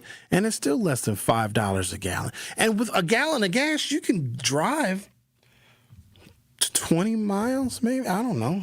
Can't quite get to Racine. A listener asked me to host a housing fair in Racine, and I think it's a setup. They posted it in the Hughes Views Facebook group. Like, oh, Sherwin, will you come and I don't know, host or something? All this Racine talk just makes me think of something really funny. I'm assuming you want to share a funny story, don't you? Oh, no. Just an inside joke. I think they're trying to get me to go and host this. I don't even know what it is. A job fair, housing fair. I don't know what it is, but it's in Racine. I think that it's a setup, and they're gonna kill me. Because I'll be talking mess about Racine. Even when I'm out and about, I'm out in the wild, somebody will always remember, Sherwin, I'm from Racine. My grandparents are from Racine. I don't like what you say about Racine. Well, that's where Bob's from. Exactly. I got to take a break now. Got the folks from City Forward Collective coming in, doing their segment, Forward Together for Kids with City Forward Collective, and we're going to talk about charter schools and also the political implications, because our schools, of course, are very political, and Wisconsin being a pioneering place when it comes to charter education. Going to be talking to Celestin Brown, going to be talking to J. Artis Wright, the executive director of Freedom Coalition for Charter Schools. So we're going to have a good old-fashioned conversation about the educations, starting at 11 o'clock. You are listening to The Truth with Sherwin Hughes, exclusively on, at least temporarily, on 101.7 The Truth. Don't go anywhere. I'll be right back. Don't touch that dial. The Truth with Sherwin Hughes will be right back on 101.7 The Truth app, and 1017thetruth.com. All your favorite interviews and best moments live in one place. I love your perspective, Sherwin. Thank you. You do a great job. Appreciate you do a great job. I downloaded the app so I can listen to you in the evening sometimes because you make a great difference in how you present things in many ways, politically, socially, financially. You do a great job. Download the new 1017 The Truth app now. Milwaukee Black Talk. 1017 The Truth. At Versity on King, we believe taking care of our community starts right here, together. Every day, neighbors step up to donate blood, helping save lives in Milwaukee and beyond. But Versity on King is more than a donor center. It's a place for health education, community connection, and support, especially for families facing conditions like sickle cell disease. When you donate blood, you're not just giving. You're showing up for your community. Visit versity.org/VersityOnKing to learn more or schedule your donation today. Versity on King, rooted in community, powered by hope. Still think you're going to use those old chemicals just sitting around under the sink, in the garage, or down in the basement? We're talking things like old antifreeze, paint thinners, batteries, propane cylinders, and pesticides. So don't let them sit there. Get rid of them right away to MMSD's Home Hazmat Drop-Off Centers. It's safe, it's easy, and it's open to all Milwaukee County residents. There are 3 locations open year-round. Let's clean up Milwaukee. 70 million people in the U.S. have learning and thinking differences, like ADHD and dyslexia. Each has their own story. This is ours. At first, I thought it was just a phase. Then schoolwork became a struggle. Emotions got bigger, and my kids started falling behind. I felt alone, like I was lost in the dark trying to find answers. Then I learned about Understood.org, a nonprofit empowering parents and kids like us. It was like we had a light to show us the path ahead. Whenever new challenges came up, their guidance helped us figure out our next step. We still have tough days, but now we have direction. And I have the tools and resources I need to help my child thrive. No matter where you are on the path, Understood can help you keep moving forward. Visit understood.org/yourpath today. This is The Truth with Sherwin Hughes on 1017 The Truth app, and 1017thetruth.com.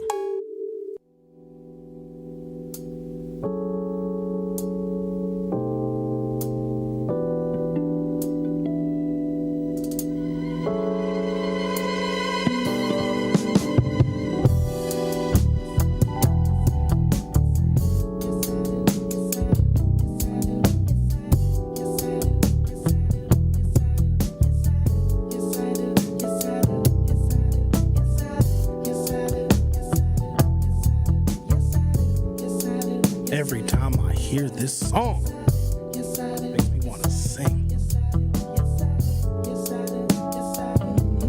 Get you in the mood.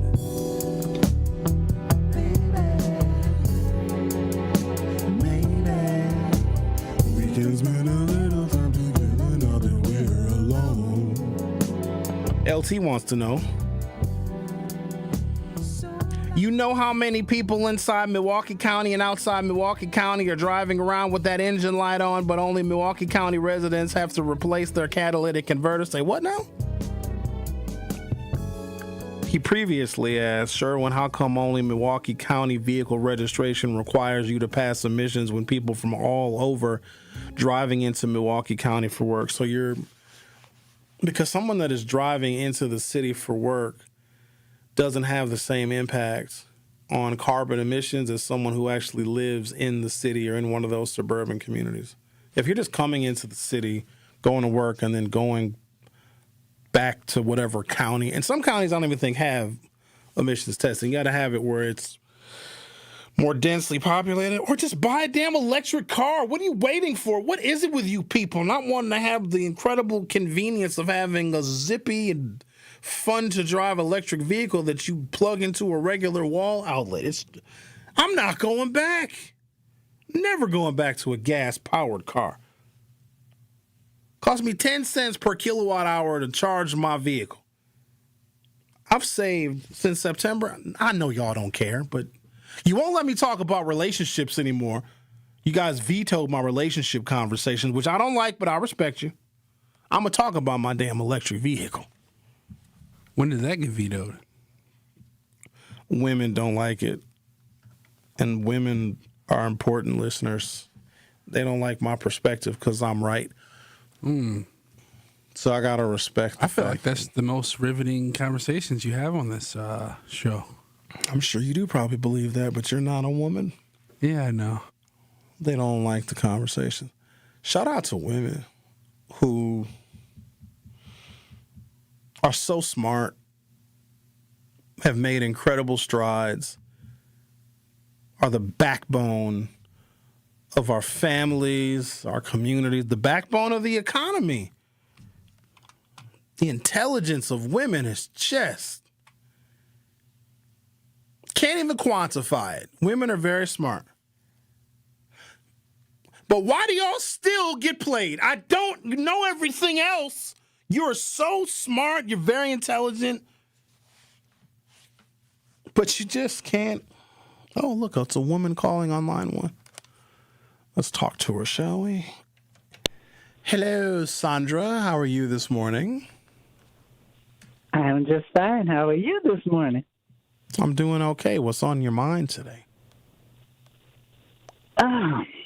Well, to really be seriously speaking about it, it was what you were saying earlier about stores leaving grocery deserts and all that stuff. How the city is being divested, especially where African Americans live. But now, I like I say, I call the radio show there, and I mention all this stuff. You know, I mention the streets, I mention the crap that's thrown in the city property and all that. But anyways, I just happened to come across an article about this guy named Lewis Powell. You ever heard of him? No. Oh, wow. Well, anyways, it's a good article about. Well, he's this guy that gave them this playbook that we're seeing now, where they taking out the schools and taking out, especially where the blacks live, because they need us. They need to racialize it in order to do the gains that they're gaining. What playbook? We're talking about Project 25? No, this is his agenda. It was he did it in 1971. Oh, I don't know who that is. He was head of Philip Morris. Yeah, and then he was saying that the cigarettes didn't cause cancer, and they did. Okay. And so he's the one who gave them the Heritage Foundation. They started forming all of this stuff, Heritage Foundation, all that stuff, and the legislatures and stuff that make the law, the truth and sentence law. I mean, it gave you the whole list of stuff he put out in 1971, and he gave it to the Republican agenda, how big corporations and their elites can take over America. And it's a whole list of stuff, and you see it happening now. So I was just wondering, had you ever heard of him, Lewis Powell? No, I don't know the full list of sinister white people that have done and created and curated things that are leading to our continued destruction. I sometimes don't really keep tabs on them, but that's very insightful. Mm-hmm. Yeah, and I would like the people to check into black people, especially our people, then to see where this is going. Eliminate school teachers and closing the schools down and all of that. All that is in it, you know. So that's what I call to say. Thank you for that. And you enjoy as women. I'm sorry, say it again, Sandra. Well, you enjoy as women. You're talking to a woman. Yeah, but you're a woman that agrees with me on a lot of the stuff that I say, so you don't count. You're very practical. You're objective, and a lot of women are not. A lot of women are emotional. Men are emotional, too. Yeah. Y'all are emotional in a different way. I think men hide it. We have to. Except for, when they want to make the approach. But the tears and stuff, they try to hide. Because, they say they're not tough if they cry. Nobody wants a crying man. Okay. All right. Thank you, Sandra. Okay, bye. All right, then. Bye-bye. When they say they want a man that can be open and honest about his feelings and show his emotion, they're lying. Why do you say that? You cry in front of a woman, she feels unsafe because she's like, who's going to protect me when I'm crying? It's a trick. Do it if you want to. She will begin to resent you. Maybe not right away. She'll be, oh my God, you're so sad. Oh, I'm so sorry. But then once it incubates, she'll be like, this weak ass, soft sissy. What about me? What about when I'm sad? He over here crying. What about me? It's about my emotions and my feelings. And when I'm sad and when the world is bearing this heavy weight on my shoulders, my man is over here being a punk. Has that happened to you? It's happened to every man, whether you believe it or not. Most men have also been, it's crazy because if you ask a man if he's ever been cheated on, no woman's ever cheated on me. She's cheating right now, sir. She's cheating right now. All right, let's take a break. Now the women are starting to call. Dag nabbit. Take a break, come back. We did update our poll. I want to give you guys a third option. Where's the poll at? Is it still there? My poll disappears. There's a new black media trust. I don't even know. We had a meeting last night, and I have more questions. There's more meetings to come because they need to fully explain what our involvement is going to be. Our brands are very unique, and putting them all under one umbrella is going to have a learning curve, I think. And this is also something that's new and innovative, putting the very important assets of black media, print, and 2 radio stations all under one umbrella of a trust, which on paper sounds fantastic, but I think there has been a tremendous discounting of the people, of the personalities, of the relationships, and you cannot overlook the human capital part of this. So I'm tired, y'all. I'm tired of having to move from one station to another, and this one is getting bought out and this one is going out of business. I am tired. I am too old for inconsistency, and I'm just being honest with you. I'm old now. I started this radio thing. I started a little bit later in life. I was in my 30s, and damn it, I'm in my 50s now, and I'm too old to be played with. I need to just sit somewhere, just sit down, and have that be a place where I can just focus on my craft. They keep messing with us, keep kicking us around, and they keep polishing it up and saying it's a good idea. I don't know if it's a good idea until I say it's a good idea. Until then, it's just your suggestion. I'm being honest with y'all. I'm getting tired. Podcast coming? Need to find a place where I can rest and relax. You know what I mean? Sherwin, we have this great idea. You do? Who came up with it? We did. Did you consult the community? No. They're going to love it. All right. The Truth with Sherwin Hughes on 101.7 FM. I'll be right back. You are listening to The Truth with Sherwin Hughes on 101.7 The Truth app, and 1017thetruth.com. You ever see the sign above the highway? The number of people that have been killed on the road? My wife, my son, and my unborn child were killed by a distracted driver. They were more than just a number. Your phone isn't worth it. Buckle up, phone down. Brought to you by the Wisconsin Department of Transportation.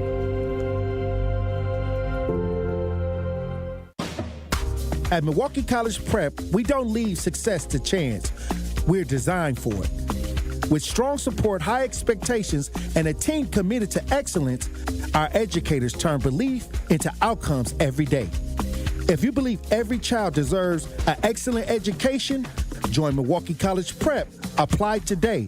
Visit mkeprep.com/jobs. You served behind the desk. You served in combat. You did 4 years and got out. You were drafted. You gave 20 years. You gave exactly what your country needed. And so did you. When you raised your hand and swore an oath to your country, When you put your name on a dotted line, you became part of only 1% of Americans who did the same. You are a veteran. You are a veteran. You are a veteran.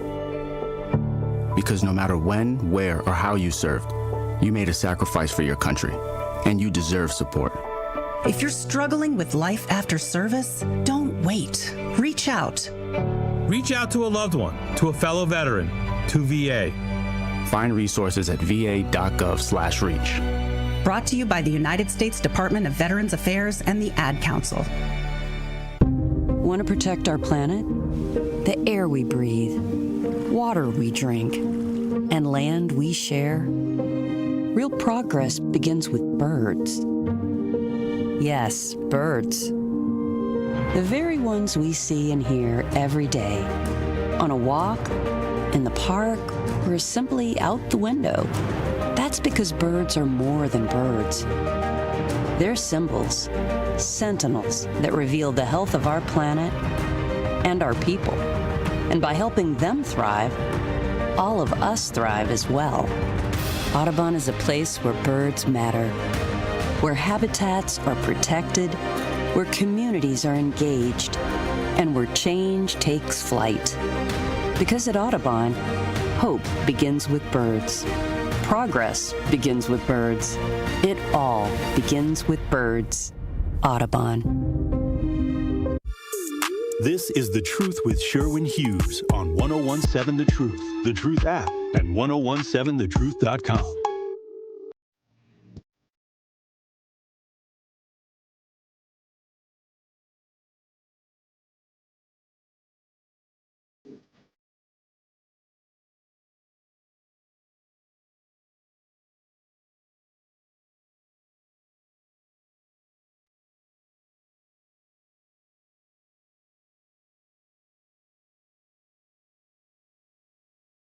Our phone number is 833-212-1017. Let's talk to a patiently waiting Carolyn. Hi, Carolyn. How are you? I'm fine, Sherwin. How you doing? I don't know. It depends on when you ask, but mostly the same. All right, now, Carolyn, don't get arrested. Run! Wouldn't you know it? I'm on the north side.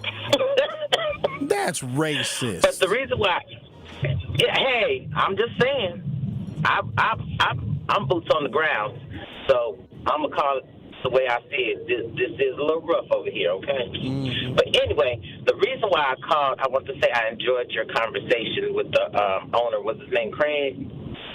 Oh, I enjoyed that interview because I was thinking, because I came in at the tail end of it Friday, and I was like, what's going on? Are they going to cancel the show? And I just started listening to you guys, I think, about last year. And I will say I enjoyed all the hosts because I look at it as a variety. I listen to Homer, them guys, on Sunday when I'm riding to church. I listen to you. I have to flip between you and my gospel station. And then I listen to Kyle because he's very energetic. I listen to Tori because Tori is an advocate. And I listen to Dr. King because I just think he's funny in his own little quirky way. So I just wanted to say for all you haters who always want to pick and choose who you listen to, that's fine and well. But I think all the shows are very informative, and some of them are just very funny, and I enjoy all the hosts and all the shows. That's all I want to say. Have a good day. You too, Carolyn. Thank you so much. I can speak for myself and my colleagues. You just made our day with that because that is exactly what we are trying to do, and I'm glad that at least one person believes that we all offer something different, and then if you can find something interesting or entertaining about what we do, man, do we love to hear that. Thank you so much, Carolyn. You're welcome. Have a good one. All right, you too. You too. No, that was very nice. I would say clip that, but it was sirens and stuff going on in the background. Oh, maybe that adds to the clip.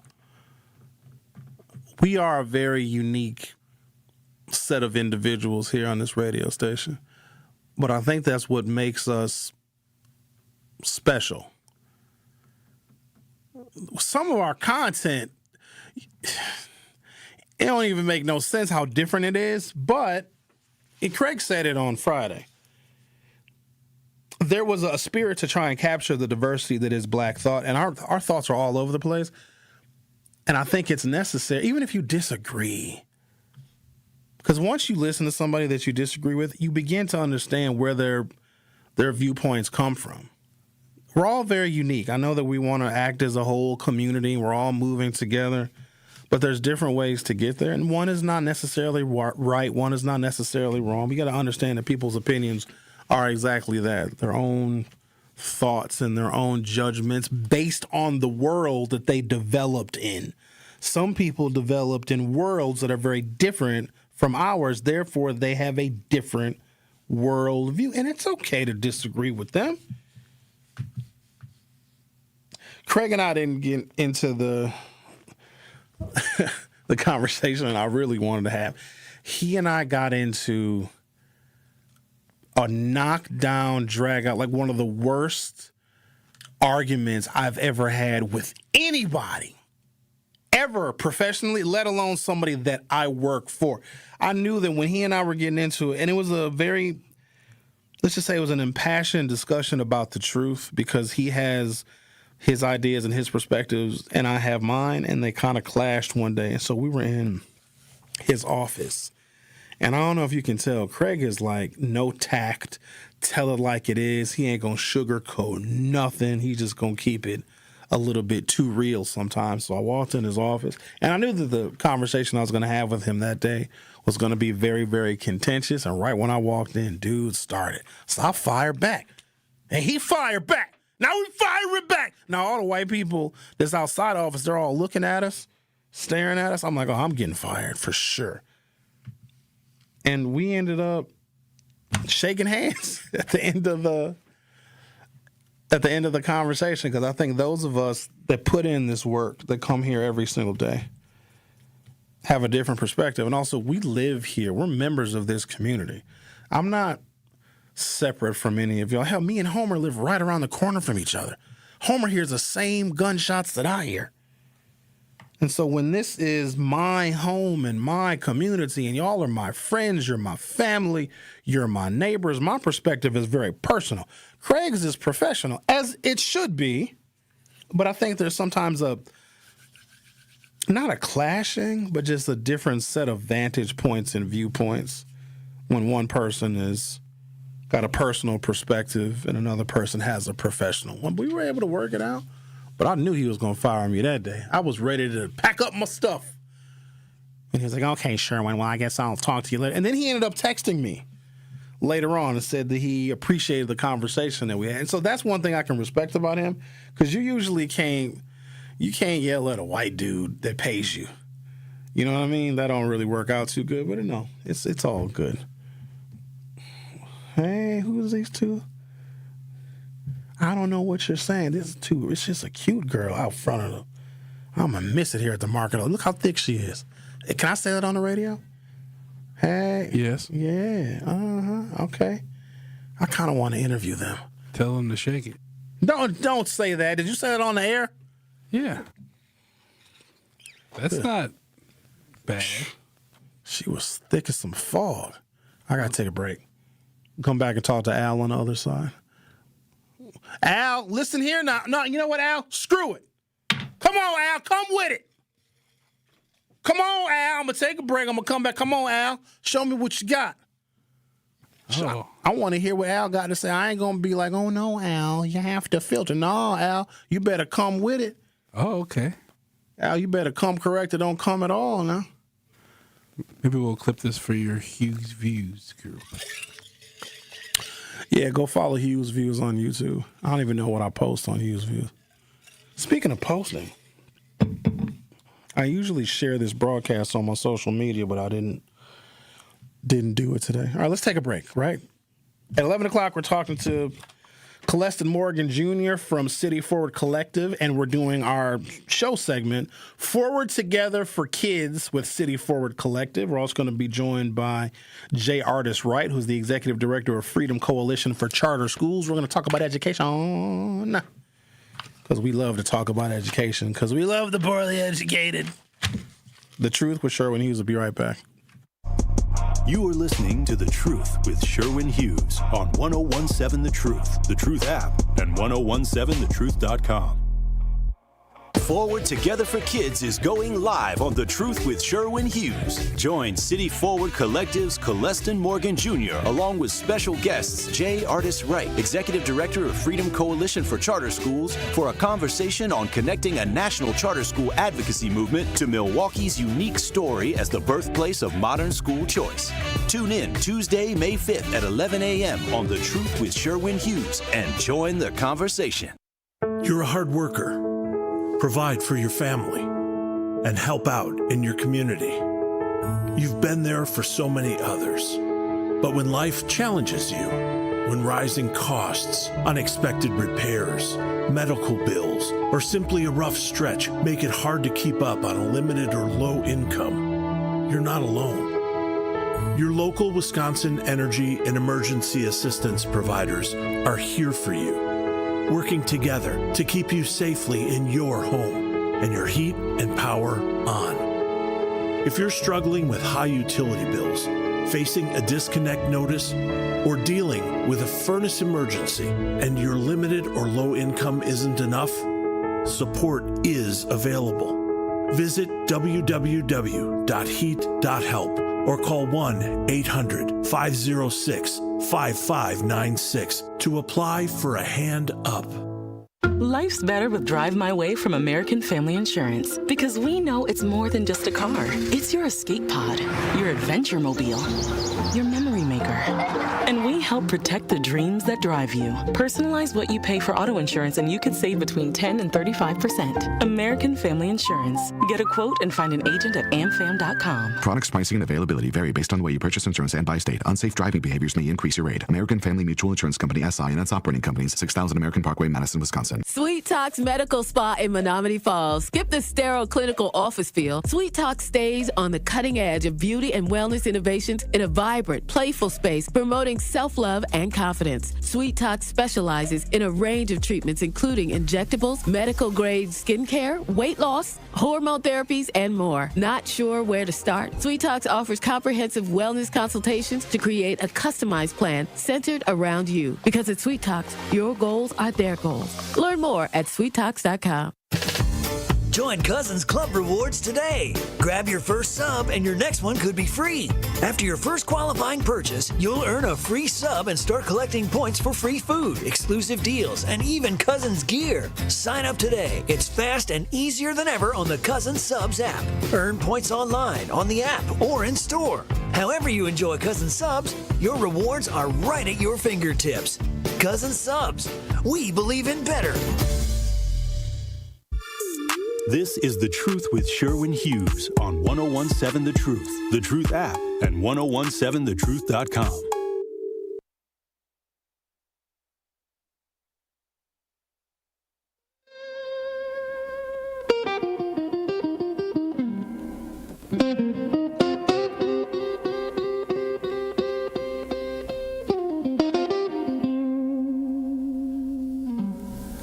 Met her on a Tuesday night, boots tapping the wooden floor. Her laugh was a wildfire burning. I swore I'd seen her before. She had a whiskey on her lips, danger in her smile. Whiskey on her lips, fire in her soul. Al, you're on 101.7 The Truth. How are you? I'm doing good. I'm going to kind of tap dance on this for a minute. You said women get played. Women get played because they think with their emotions. Because if a woman came to you and said, I don't want nothing from you, and I just want you to knock the waterfall out, some of y'all would look at her as a disrespectful woman and say, I can't mess with her. But the woman who does everything right and stroke your ego, y'all probably would still cheat on her and make her look like an ass. But the woman who says, I don't want nothing from you, I give you a little head, y'all will sit there and say, oh, she's trying to use me like a piece of meat when she's really just you, except 10 times worse. And then also, when you look at it, you have some women who have done everything right, and y'all will be like, whatever. But the woman who halfway clean her ass, who can't take a pounding, you would try to showcase and cash her out and end up looking like a 1990 Bonneville with a blown head gasket. So y'all both have y'all parts in that. Alpha females, y'all don't like. Women who know what they want, y'all don't like. But if you can get your ego stroke, you will lead her on, and then at the end of the road say, I can see myself with somebody like you, not you. So there's some things on both sides they need to deal with. Moving forward, you brought up about the inner city. Number one, you black politicians, stop telling black people they're crazy, because they're not. I think you tell them they're crazy because you don't want them to depend on you for nothing, because now you have to show up and show out. Next, black people got to have pride. I don't care if they even tell you you ain't good for sugar, honey, iced tea. You tell them that's a personal problem. That's not your problem. And if black people change their mindset, they can change everything within the city. But your politicians is using psychological warfare because they want to use the pity party. Stop telling black people you're from 53206. We don't give a F. We don't give a goddamn. Because everybody in 53206 was not a single mama with 7 kids who was getting evicted. Because you have some people in 53206 who had 14 kids, who own houses, and some people who had 8 kids, and their rent was paid before the goddamn first. Stop using the pity party on black people. But once black people hit the reset button, all this within the city can be done. But if you use psychological warfare, like saying poverty is the reason they act like a Porsche monkey, then that gives them the free will to stand on, I can't do nothing because I'm poor. If you got a penny in your pocket and you believe in yourself, you won't be poor and you won't look at yourself as poverty. So I just wanted to put that out there. And last but not least, if women do their stuff right, you will never be without. You don't care about their potential. You don't care about where they're trying to go. They need to get there before they date you. You are a woman, okay? Keep it 100. You want to save yourself? You tell them, knock this water out my ass, and I'll talk to you in 2 weeks. Because when you show you care, they're going to string you along, and they're going to play with your emotions. But the ones who treat the men like dirty drawers and a piece of sugar honey iced tea, they will do cartwheels, and they will go out their way to try to prove themselves. So let's end it right there. Have yourself a good day, and just call it out before you see it. Terms and conditions. That's it, goddammit. And have yourself a good day. And what will be, will be. Bye. Bye. Hey, Black Media Trust, you sure you want this? I'm just making sure you want it, because this comes with the territory now. We were just talking about the diversity of the opinions and the thoughts. He'll definitely give you some interesting opinions. I don't even know. Like, what does next week even look like? Anybody even? What are we doing for Juneteenth? Are we in a parade? What are we doing? We got a booth. Whose booth? What are we doing? Where am I going to be? Go to Juneteenth? I stopped going just because, But that's not the point. The truth has been represented at Juneteenth since, I think our first Juneteenth was when it was named a federal holiday in 2021. Biden signed that into law. And then we've had a presence that we've been in a parade. Hey, do either of y'all know what happened to our Truth vehicle? Do we still have it? Y'all know what happened to the Truth vehicle? We used to have a Florida. Oh, damn. Oh, you're kidding. So No, we've been in the Truth. So when I was in Juneteenth, because I remember Ben Jamming would drive the parade vehicle. Well, one year, what was the sales dude name? I think his name was Andrew, actually. So we had the vehicle last year. What year is this? 2026?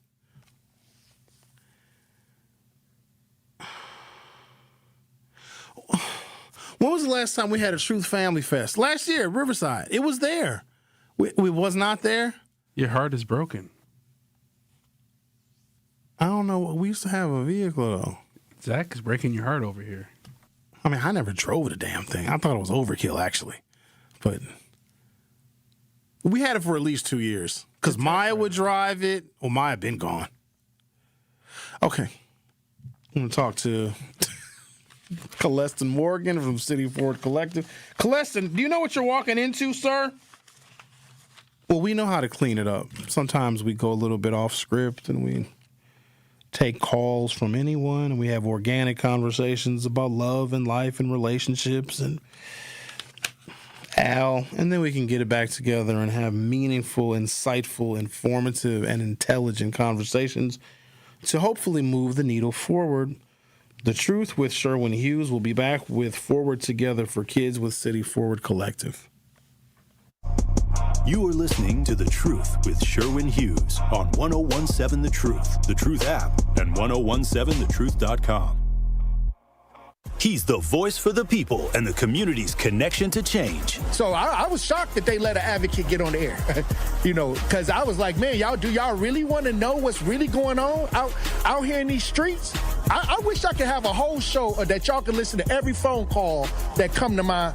I could do a whole show on my voice message. Just people calling, talking about what's happening. Just off the voice message, y'all wouldn't even believe what I got in my voice message. That if I'm gonna start a podcast after show, I'm gonna let y'all hear the raw material because we can't even play it on the air.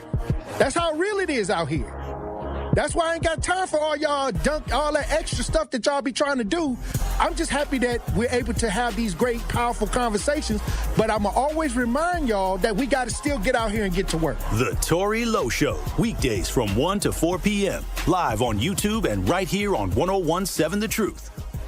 People don't realize that glaucoma is one of the leading causes of blindness. Because there are often no early symptoms, nearly half of those with glaucoma may not even know they have it until vision loss has occurred. I was diagnosed with normal tension glaucoma in July of 2020. And what we found out at that point was I had already lost 40% of my sight. And you think it only affects people that are, 75 or older, retired, grandparents, and that's not the reality of it. I didn't think at all glaucoma was going to affect me because I didn't know of anyone that had glaucoma, no one in my family. When you have glaucoma, you can't get back that sight that you lost. And so early detection and treatment is vitally, vitally important. Don't miss life's most beautiful moments. Schedule an eye exam today. National Glaucoma Research, a Bright Focus Foundation program, offers free resources and tips for healthy vision. Learn how to protect your sight at stopglaucoma.org. When I was diagnosed with Hodgkin lymphoma, I had so many questions. I didn't even know that it was cancer. Now I do. It is cancer. Blood cancer. It's actually one of more than 100 different types, and they're all treated differently. Now, unlike some other forms of cancer, usually there's no tumor. You can't screen for it to prevent it, and the symptoms can look like other things, so it could be hard to diagnose. I had a fever for weeks. I was so tired all the time. I didn't feel like eating or doing anything else for that matter. And I know that this can feel scary. But if you know what to look out for, you'll know what to tell your doctor. And you'll feel more empowered to take the next steps.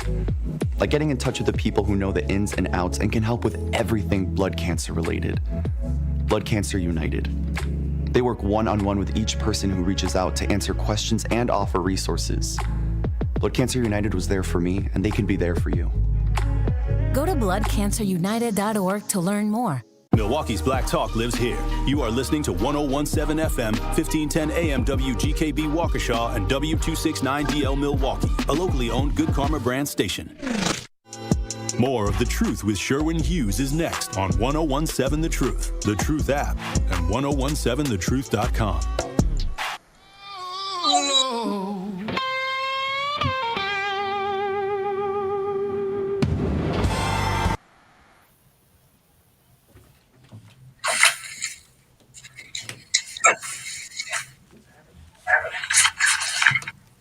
right, everyone. Welcome to Hour 3 of The Truth with Sherwin Hughes. Coleston Morgan is in studio, and we're going to be joined by, if we're not joined by already, Jay Artis, right, the executive director of the Freedom Coalition for Charter Schools. So first and foremost, Coleston, welcome back to the program. How are you? I'm good. It's always good to see you, Sherwin. Likewise, man. I always love our insightful and very intelligent conversations about something that shouldn't be nearly as political as it is, but it's the education of our young people. Coleston, can you tell folks a little bit about City Forward Collective in case they may be unfamiliar with the organization? Yeah, so City Forward Collective exists to ensure that every Milwaukee child gets access to an excellent education at a school of their choice. And we do that by advocating, by informing our community, by engaging parents, families, school leaders, and by working to catalyze the growth of great schools. Today's guest is going to be Jay Artis, right? A national leader for Black and Brown charter school leaders and executive director of the Freedom Coalition for Charter Schools. As some of you may know, especially if you listen to this program, Milwaukee is the birthplace of modern school choice. The nation's first and oldest voucher program started right here. Dr. Howard Fuller, former MPS superintendent, was recently on the program and helped lead this fight. Just a little sidebar on that, Coleston. Why do you think, even a generation after school choice was implemented, it's legal, it's legitimate, it's constitutional, why do we still pick and fight and bicker over an option that a lot of parents in Milwaukee find viable? I wish I knew, frankly, because who's not bickering and fighting about this are parents and families, right? We know that families in Milwaukee, we've had these choices for 30 years, and we're using them. You walk down the street today, 1 in 2 kids in Milwaukee, is going to a public charter or a private school. You're as likely to meet a kid on the street who's going to a school outside of MPS as inside of it. And you talk to educators who are working in school buildings every day, and frankly, they're far more focused on the shared challenges that we all face together than on what type of school they attend. But our political conversation hasn't kept up with the on-the-ground reality for our families. 30 years later, half of all publicly funded Milwaukee students now attend schools outside of MPS. Coleston, is that a good thing or a bad thing from your perspective? I mean, first and foremost, it is just the reality, right? Is it a good thing? I believe it is. Do we have work to do to make sure that all those schools are good schools? We sure do. But anyone who's having a conversation that is only talking about the district or isn't talking about the district isn't having a conversation that's going to reach all of our kids. And the reality that Milwaukee exists today as a city, like I said, where you're as likely to run into a kid outside of the district as inside of it. The challenges we face from reading to graduation rates and everything in between, we're going to have to solve them together, not just in these sector silos anymore. True or false question. Are 22 of Wisconsin's 50 lowest performing schools on the north side? Is that true or false? Oh, my goodness. It is true. It is, as we've talked about it. Last time I was on, we spent some time talking about this with Doc. What do we do I know that's an age-old question, but that is, not only is it sad, it's almost embarrassing, because where poverty is the worst and unemployment is the highest, the schools are performing at the least acceptable level. There's got to be some kind of action we can take. Look, there's a lot that needs to be done. And, there's work that we got to do in our communities to make sure that kids are coming to school every day, to make sure that kids are coming to school ready to learn, that they're going back in the communities that are safe and all of the challenges that we face. And there's work that those of us who are inside of schools every day or working adjacent to schools, we have to do as well. I'll give you a little preview of some coming polling here, Sherwin. We were just out in the field. 80% people are saying they want to see more accountability. And that's a conversation that we have skipped in this community for far too long. There's some real accountability that will help us drive some of the improvements we need to see across all of our schools. I'd like to introduce our very special guest that is appearing remotely. That is Jay Artis Wright. Jay Artis Wright, the executive director of the Freedom Coalition for Charter Schools. FCCS is a national organization that serves as a beacon for Black and Brown charter school leaders and advocates for high-quality educational choices for students from those communities. Over 2 decades of experience across public policy, education, advocacy, and community mobilization. Policy wins across California, New Jersey, and Texas. Jay helped lay the foundation for FCCS in his earliest days, working directly with Dr. Fuller. Jay Artist Wright, welcome to the program. How are you? I'm well. Thank you so much. Thank you for having me. It is our pleasure to have you. And also, with that resume, whenever you decide you want to run for president, by all means, let us know and feel free to announce on this program, because we love the advocacy work that you were doing for our young people all across the country. Well, thank you. You know, at one point, I think in my early 20s, I was setting up my career to run for office, and I decided to take a hard left on doing that. I do have one correction, if you don't mind, though, because we did a rebrand last year. So we are actually now called the Freedom to Choose Schools. So we took out Freedom Coalition for Charter Schools out of our name. We did that systematically, based off of which I'm sure we're going to get into today.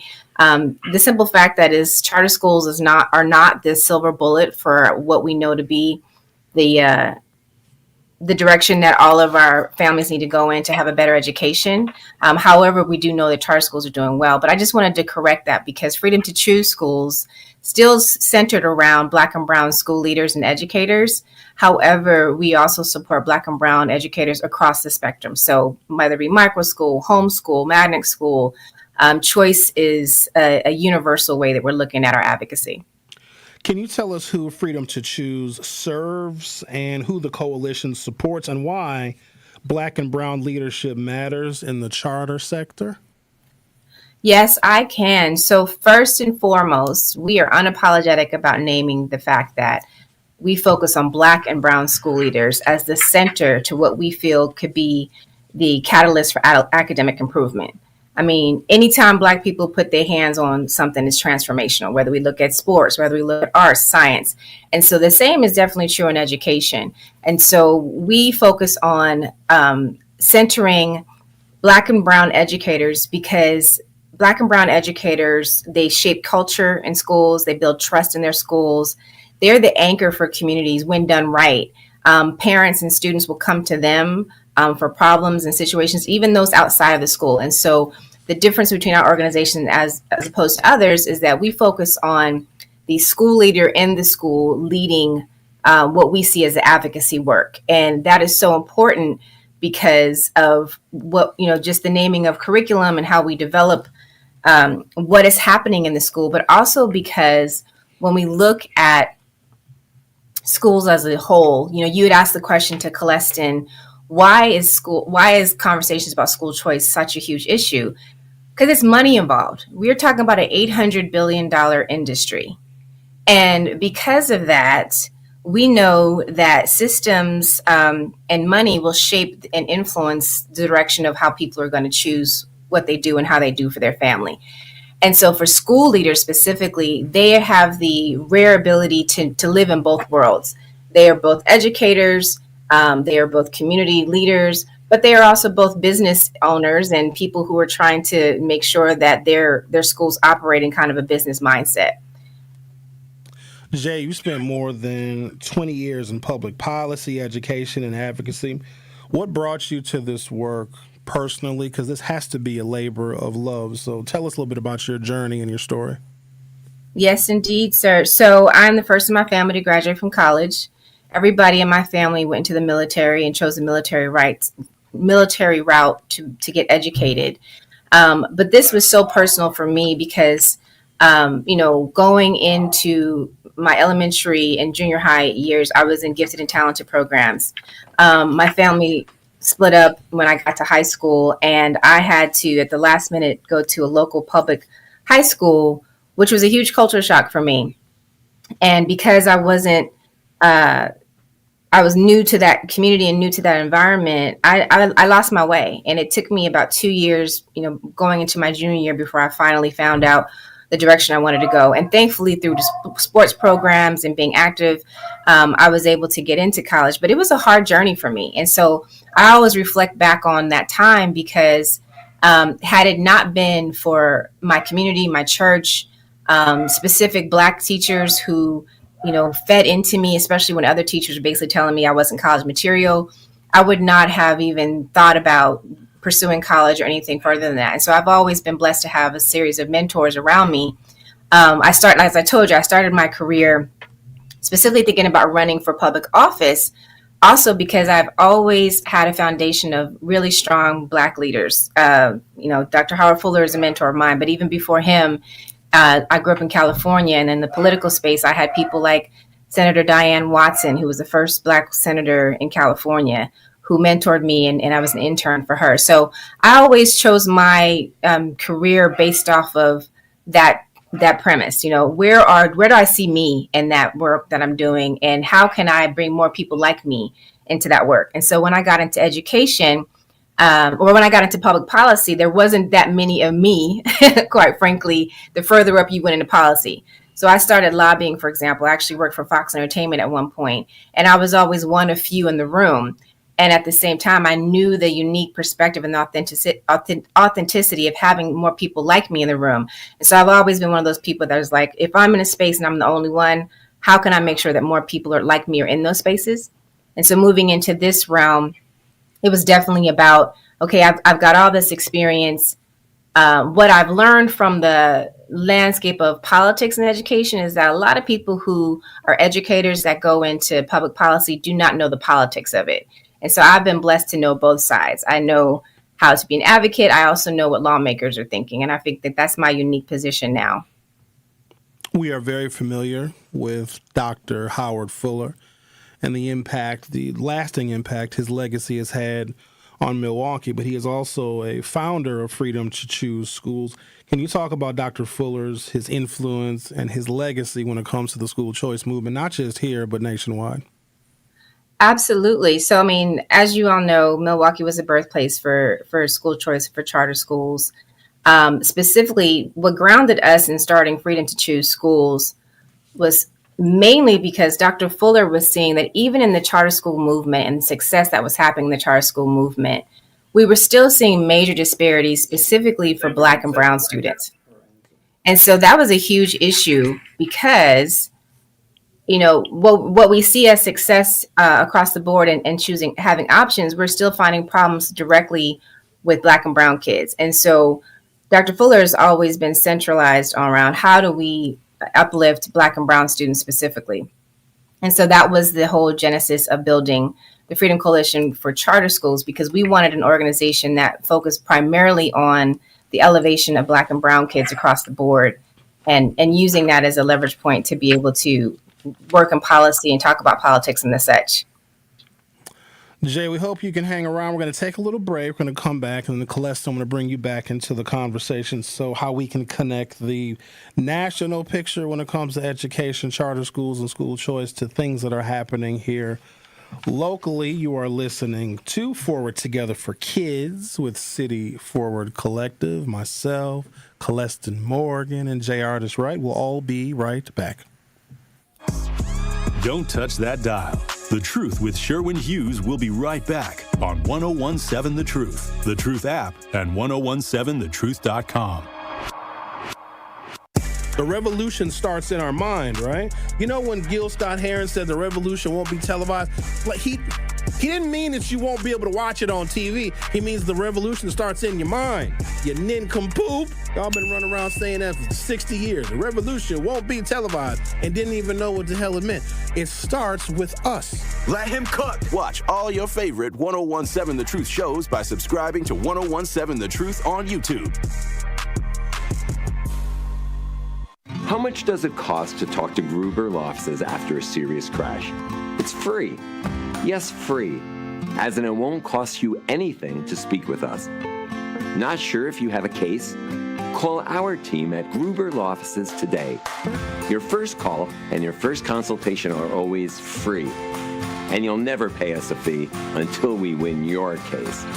If you've been seriously injured, call Gruber Law Offices. One call, that's all.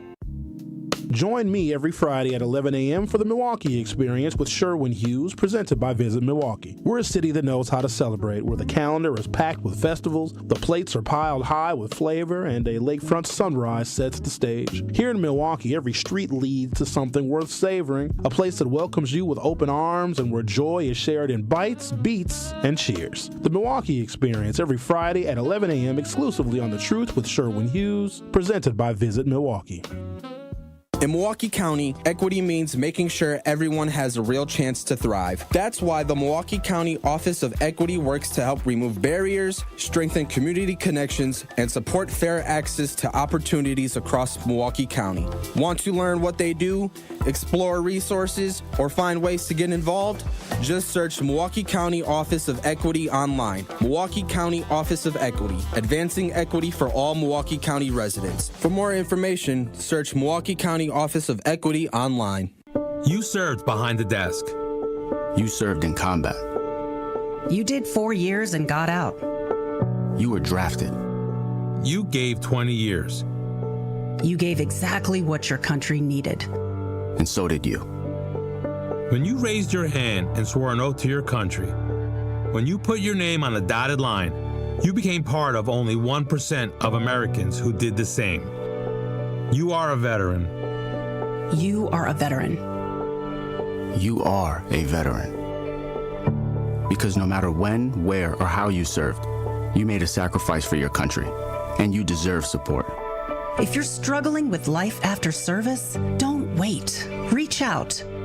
Reach out to a loved one, to a fellow veteran, to VA. Find resources at va.gov/reach. Brought to you by the United States Department of Veterans Affairs and the Ad Council. More of The Truth with Sherwin Hughes is next on 1017 The Truth, The Truth app, and 1017thetruth.com.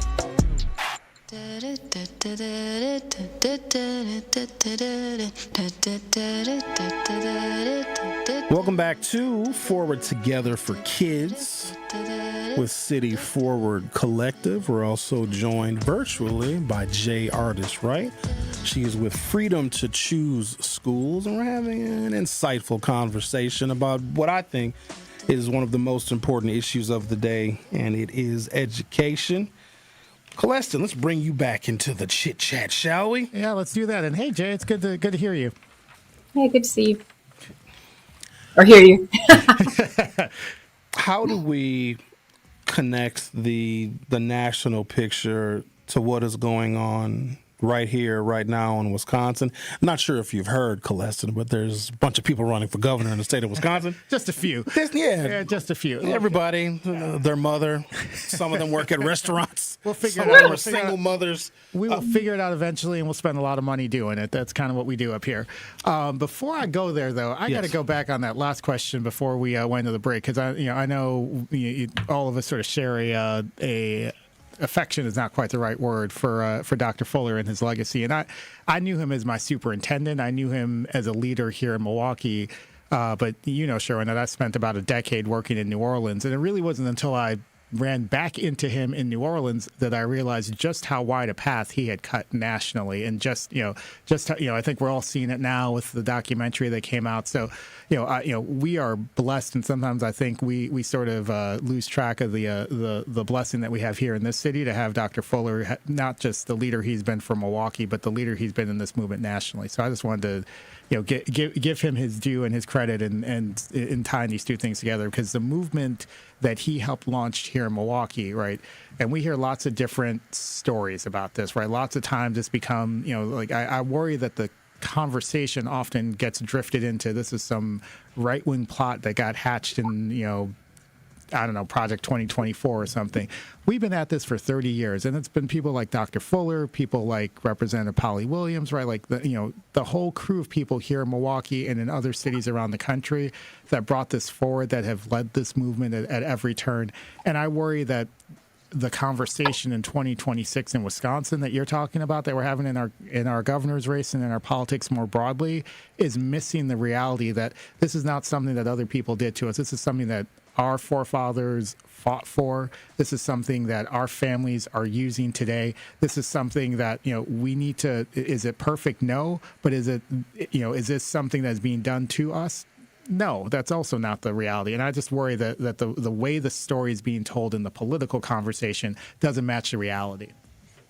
Few things break my heart more than when I hear about how Dr. Fuller is respected and revered in other states more than he is here. He is far too often seen as someone who is dividing here and overly political. So I've got a cousin who works in the education space in Memphis, and my cousin called me and said, Sherwin, you didn't tell me that you knew Dr. Fuller. Oh my goodness, I can't believe that you actually know him. And so you rarely hear that kind of excitement. I mean, from folks like us, you do. But the impact that he makes on education is respected more in other places than it is here. And it's such a shame. Every time I'm out of town, it's got to be the first, second, or third question I get whenever I meet somebody and explain where I'm from. Yeah, and if I could add, please go ahead. Because I think I messed up being able to give him his flowers while he's here. So we are in 11 states across the country, and Dr. Fuller is again the foundation of that work. But in addition to that, there's been so many organizations that have bloomed from Dr. Fuller's leadership. In New Orleans, in Indy, in Alabama. So you're right. And I would be remiss if I did not also name that, he is definitely a national rock star and a superhero for this work, although he would hate to be called those words. But Sorry, Doc, we had to do it to you. Yeah. Considering that, Milwaukee has played a crucial and pivotal role in school choice, how is Milwaukee seen nationally? Where is Milwaukee leading, and where might we be lagging? I mean, I'll take a first stab at this, and I'm actually also curious to hear Jay's reaction as someone who is not in Milwaukee but knows of the work here. We've talked a lot at City Forward Collective about the work we have to do to ensure that our kids are being educated in the way that they need to be. The fact that we still, as a state, have the largest black-white gap in achievement on the nation's report card. The fact that as a city here in Milwaukee, we still have the lowest performance for black students, less than 1 in 10 that are meeting proficiency standards in fourth grade reading, according to the nation's report card. We've talked about the work that we have to do to ensure that school choice yields students full stop, and black students especially, who are reading, writing, who are prepared, for a future that is ever changing, but it's still at its foundation going to require them to have a high quality education. And so while I think we led in this movement towards giving families options, what we've got work to do is ensure that those options are delivering the quality education that our families deserve. Jay, freedom to choose has racked up policy wins in a variety of states, California, New Jersey, and Texas. What have you learned about what it actually takes to move policy, which sometimes feels like moving a mountain, and lessons from state-level charter wins that we can hopefully use here in Wisconsin? The first most important lesson that I learned is that you have to have an authentic voice, and you have to know where the power lies. I always tell people there's 3 sources of power. There's money power, status power, and there's people power. And when you are doing this work, policy is only a part of the equation. Politics is that other side of that. And people sometimes don't know the difference between the two. So in policy, you're making laws, you're making sure that things operate a certain way. The politics are the people who actually vote on those laws, and the people that also have the power to vote those people into office. And I think that's where we lose our power as Black people, because we don't follow that thread all the way through, from local politics all the way up to the top. And so, for example, right now, the Wisconsin governor's race is a pivotal race that we're seeing on a national scale. There are 39 governor's races happening across the country. But what makes Wisconsin so pivotal is that, it's 50-50. It can go either way. And it is definitely what they call the blue wall. It's one of those cases where we don't know if it's going to be a Democratic or Republican seat, but we do know that the people and the influence is going to be powerful. And so at the same time you're looking at that, when we narrow that down to our school systems, 48% of the schools in your area have Black students in them. And we need to be talking about how do we trace those Black students to their Black parents to the voting booths. And a lot of times people don't see that through line because they aren't focused on the school board races. They're not focused on the city council races. They're focused on the national president's race and not what's happening directly in their state. And so that's one of the areas I feel like is a misstep that we've seen nationally, is that voting is probably most powerful at the local level, at the state level, at the city level, at the school board level. And that's probably where we have the least amount of turnout and we have the least amount of representation. Coleston, City Forward Collective's position has always been that school choice is a means to quality, but not the finish line itself. How do you square that with the full-throated advocacy that this moment requires? I mean, it's exactly where I left off, and I'll pick up on Jay's point here. Right, we had school board elections a year ago, and I think 3 of the 4 seats were uncontested. We didn't even have candidates running them. You know, we are talking a lot, and we should be talking a lot about the governor's election coming up this November. Don't miss those primaries on August 11th. I know it's in the middle of the summer, but those matter, right? Who is in those seats? You know, in many cases, the primaries here in Milwaukee are probably the election more so than the general election in November. And whether or not we elect, state legislators that are going to protect and advance these choices is incredibly important. We were talking about accountability earlier, right? Whether we're going to elect, Democrats probably, but elected officials, in those primaries in that general election that are going to hold all of our schools accountable, be they public district, be they public charter, be they private schools, for ensuring their kids are learning. That's incredibly important. And then guess what, right? We get on the backside of November, we come right up again to school board races. We've got five school board members on the board early next year. So I know here, especially over the next 6 months, we're going to spend a lot of money, hear a lot of political ads. It can be, take your break over Christmas, but then get right back at it because our vote is our voice. And we know in a time when that is being threatened at every level, it is more important than ever that we use that voice.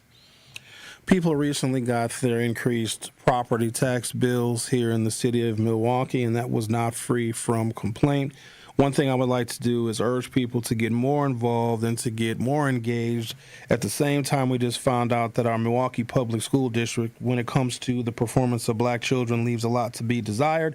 Well, they've got a $1.6 billion budget, and we might be a year, maybe 2 years away from them asking for more money via referendum. And because it is such a hotly contested and debated political issue and economic issue, the more the public is involved and engaged, I think the better that we are. Sure, and I'm actually glad you said that because, what came out last night is the budget proposal for this year. So that conversation is happening in real time. And I think those budget hearings start next week, Tuesday, at the school board. JR is right. If people want more information about freedom to choose schools, where can they go? They can go to chooseschools.org. It's all spelled out. We also have an Instagram page. We also have a hashtag #IChoose, which can lead you to learn more about some of our schools across the country and what they're doing. Like I said, we are agnostic about the choice as long as you have one and as long as its quality is what we are promoting. And at the same time, we do believe that there are specific types of schools like charter schools that do better by our kids specifically. And we've seen academic proof of that. With more time in the classroom, more individualized learning. So across the board, chooseschools.org. We are a national organization focused on supporting the Black educators that run our schools and making sure they're the center of conversations around policy and advocacy for our kids. And Mr. Coleston Morgan Jr., Executive Director of City Forward Collective. If people want more information about City Forward Collective, where do they go? You can find us at www.cityforwardcollective.org. You can find us on all our socials at CFC_MKE. And I'd encourage you to check out our Substack and follow our blog. We post every Friday news updates about what's going on in education in Milwaukee and around the country. And every so often on Tuesdays, we offer some commentary on the news. This has been Forward Together for Kids with City Forward Collective. Coleston, J. Artist, thank you guys so much. Appreciate it. Thank you. All right. The Truth with Sherwin Hughes on 101.7 FM. We'll be right back. You are listening to The Truth with Sherwin Hughes on 101.7 The Truth, The Truth app, and 1017thetruth.com. Natural gas is a clean, reliable, and convenient source of energy delivered directly to you through underground pipelines. The pipeline system has an excellent safety record, but there are clues that can help you identify a potential hazard. If you smell the strong odor of rotten eggs, hear an unusual hissing sound, or see blowing dirt or debris, it could be a natural gas leak. Leave the area immediately and call We Energies at 800-261-5325. We Energies. People you can trust. Energy you can depend on. Hi, I'm Eric Zauner, Marine Corps veteran and board member for the Center for Veterans Issues, calling on the community to tee it up for a great cause. On Monday, June 15th, CVI is hosting its 5th annual golf outing at the River Club in Mequon. This year's event is supporting CVI's Permanent Supportive Housing Program, dedicated to assisting chronically homeless or disabled veterans and their families. Grab your clubs and support our veterans today. Register to golf, sponsor, or donate at cvivet.org/events. Tap into the best power hour in radio in Milwaukee. So altogether, you're looking at $1,780 for your mortgage and for your property taxes in a year. And that's before you have to deal with, obviously, your water bill and electric bill. That's a steep price that people have to pay. And based off those numbers I just ran, to afford a home like that, you got to make $65,000 a year. But the problem is, here in Milwaukee, the median household income is only $54,234. That's out of whack. So again, I am all about affordability. I'm all about people getting homes. But what we have to understand is that until homes are more affordable, you can have a supply and demand problem. But the problem that we have here in the city of Milwaukee is that these prices, when people are listing these houses, they're listing them for prices that people really can't afford. And even if you do get the house and you're paying that, you're living paycheck to paycheck. Home ownership is not about living paycheck to paycheck. Home ownership is about finding something that fits within your budget and building equity for the future. Catch Truth to Power with Kyle Wallace every weekday from noon to 1 p.m. on 101.7 The Truth and The Truth app. Teachers are dynamic leaders, shaping a new generation. They bring a variety of perspectives from diverse backgrounds, innovating how they teach to prepare students for our fast-changing world. Achieving this takes skill and expertise. They're tireless explorers, creatively discovering a universe of solutions, telling stories, experimenting, inspiring, mentoring, connecting cultures, and connecting with each other. Leading by example. Experience the unique joy of helping students thrive. Teaching is a journey that shapes lives. Are you ready to begin? Explore teaching at teach.org, a campaign supported by the U.S. Department of Education, Teach.org, and 1 million teachers of color. More of The Truth with Sherwin Hughes is next on 101.7 The Truth, The Truth app, and 1017thetruth.com. Join me every Friday at 11 a.m. for the Milwaukee Experience with Sherwin Hughes, presented by Visit Milwaukee. Milwaukee's a city that knows how to celebrate, where the calendar is packed with festivals and plates are piled high with flavor, and lakefront sunrises set the stage for unforgettable days. See, here in Milwaukee, every street leads to something worth savoring. It's a place that welcomes you with open arms, where joy is shared through bites, beats, and cheers for our favorite sports teams. The Milwaukee Experience every Friday at 11 a.m., exclusively on The Truth with Sherwin Hughes, presented by Visit Milwaukee. And for more information about Visit Milwaukee and all of the great things taking place in this great city on a great lake, go to visitmilwaukee.org. That is visitmilwaukee.org. And also to let you guys know, just because we gave away $5,000 during this program last Friday, we're still entering people to win the Gruber 5K. Stay tuned to this program because we're going to enter somebody else to win the $5,000 courtesy of the award-winning 101.7 The Truth and Gruber Law Offices. And yes, we are award-winning. Congratulations to Kyle Wallace, who garnered a second place for large market talk radio show He won an award for that. I think Tori.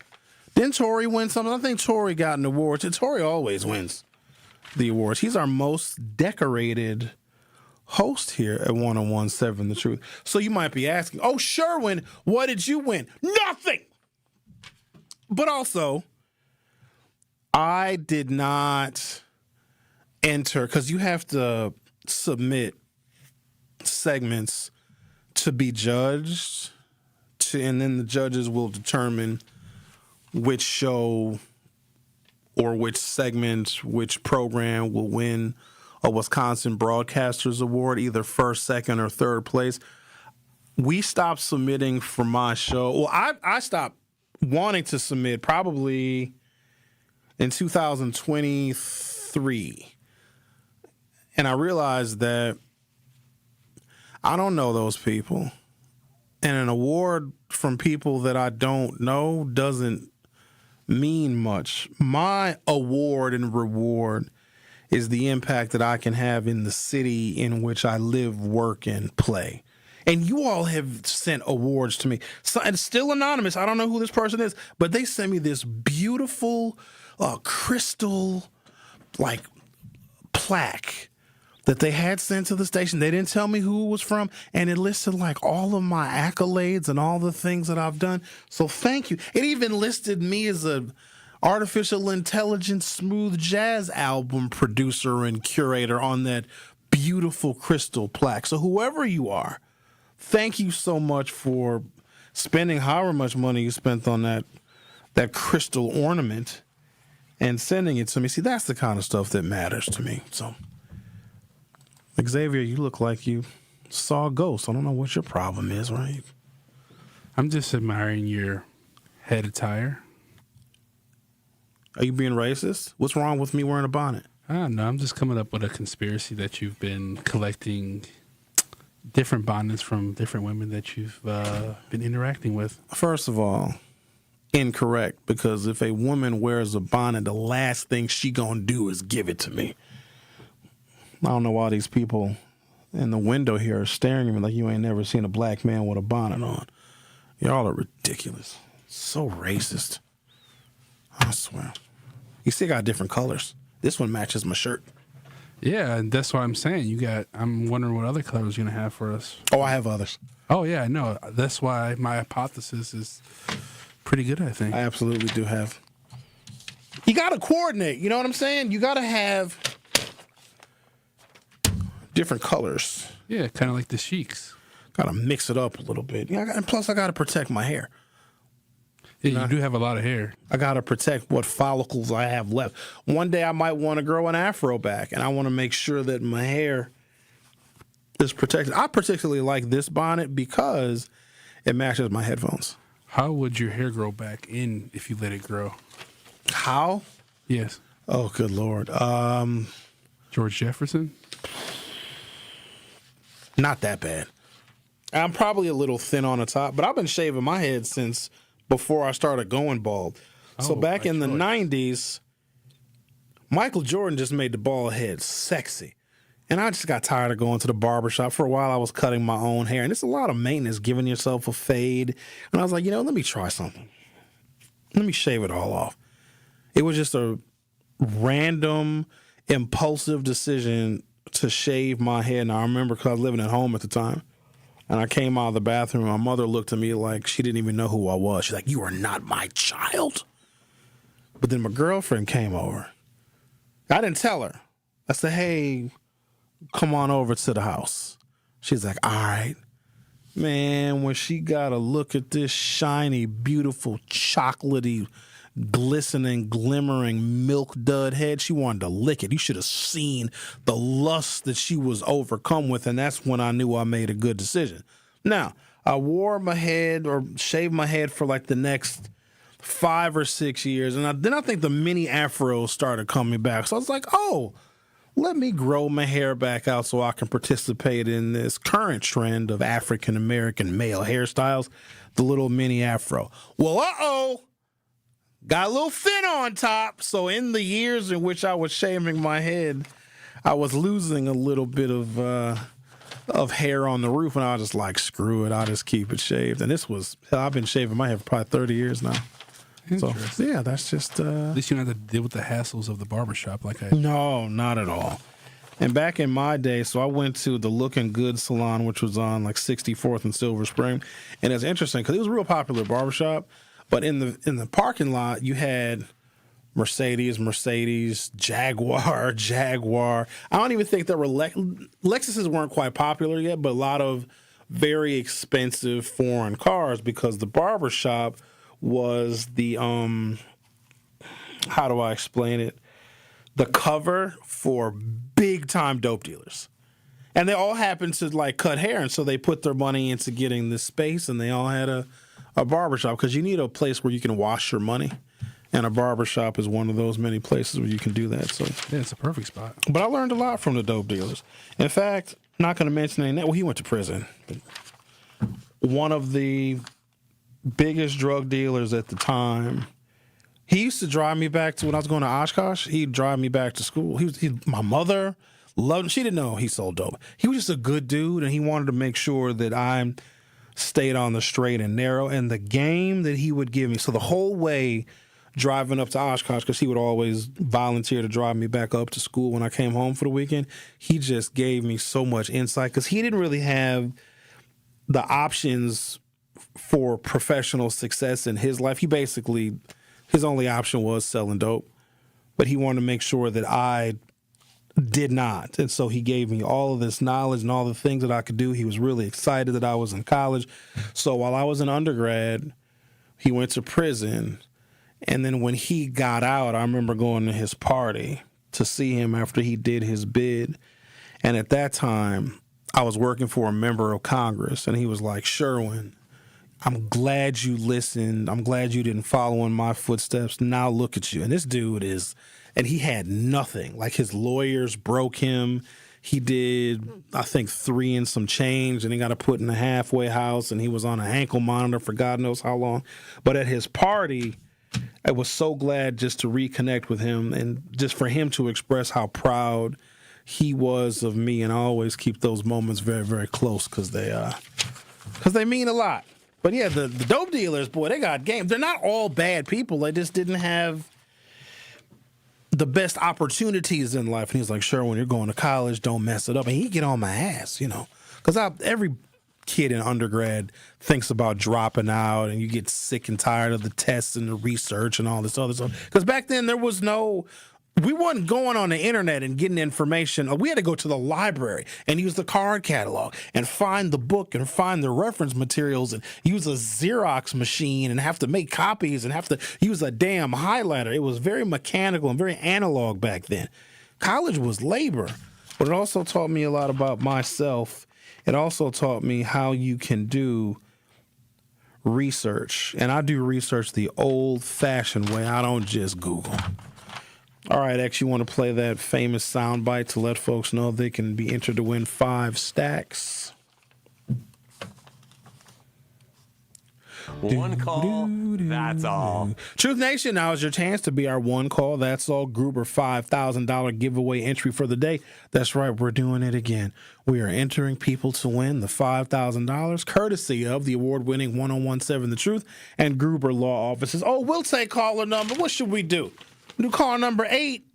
Yeah, caller number 8 at 833-212-1017 will be entered to win $5,000. Again, caller number 8 at 833-212-1017. Remember, if you or a loved one has been injured in an accident, contact Gruber Law Offices today.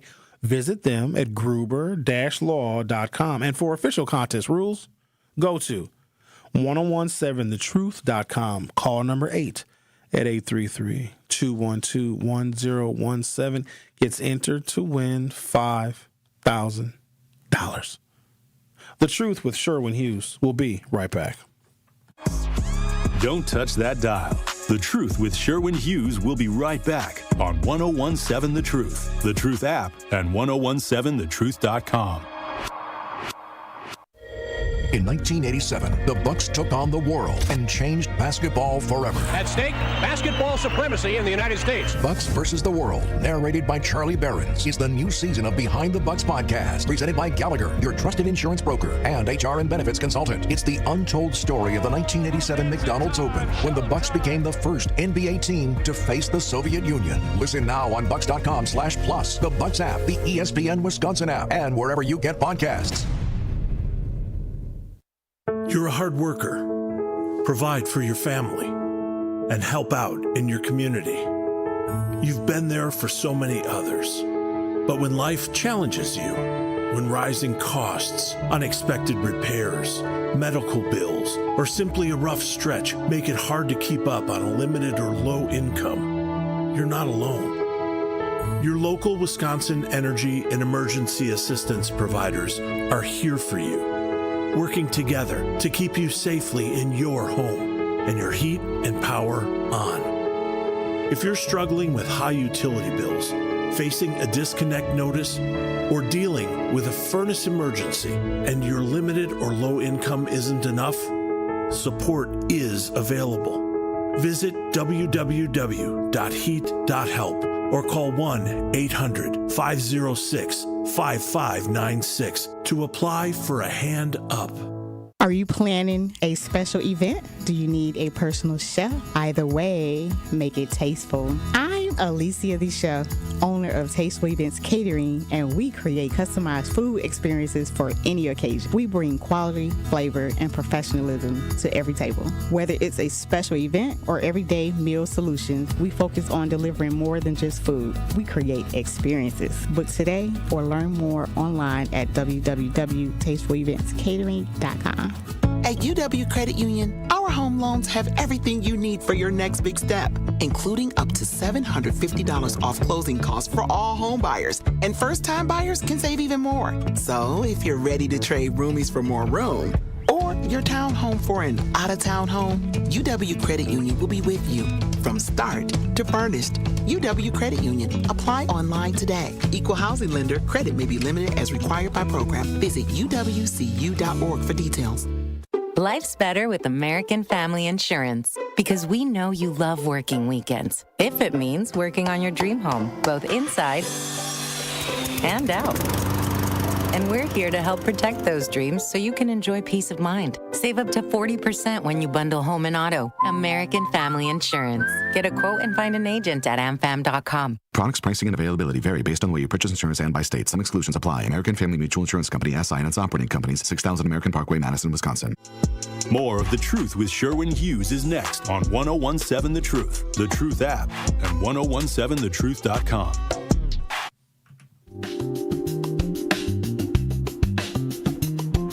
Hello. Yes. Hi. Hi. Oh, this is Sherwin. Who is? This is Sherwin. Who is this? Hi. How you doing, Sherwin? I'm Cynthia. good. Hi, Cynthia. What's on your mind, Cynthia? I was trying to get in, be caller number 8. No, you're Y'all not. keep hanging up on me and won't say anything. You're not calling number 8. Oh, okay. Yeah. Sorry, gotta try again next time. He's too slow. You gotta be fast, Cynthia. He's too slow. I was fast. Y'all kept hanging up. Okay, but thank you. It's nice to hear you. Oh, you too, Cynthia. Let's try this person. Hello there. Who's this? Hello there. Valerie. Hi, Valerie. What's on your mind? Am I caller number 10? You're not caller number 10. You're not caller number 8. You're not caller number nothing. We already found our person. Sorry, Valerie. Okay, thank you. All right then now, Valerie. She said caller number 10. We was asking for caller number 8. Technically, she would have been caller number 10, but we weren't looking for caller number 10. Valerie. You know, answering these calls is how I met Renee. I ain't talked to Renee. I'm going to leave Renee alone. Why not? I'm not. She sounded super hot. That's deceiving. No, I have a good hunch. Renee, call in. He's thinking about you. No, he ain't. Sherwin got other stuff he got to worry about. And plus, that's not in good taste. It's not something I should be involved in. I should not be flirting with women. They call my radio show because it's a very serious endeavor. You're right. A song called Renee, actually, by the Lost Boys. Oh. Yeah. It's before your time a little bit. It came out in the 1990s. Well, I was born in the 90s. Yeah, you were born in the 90s, but you didn't get to experience the best decade in all of human history. Bone Thugs and Harmony. Bone Thugs and Harmony is overrated. I saw them in concert last year.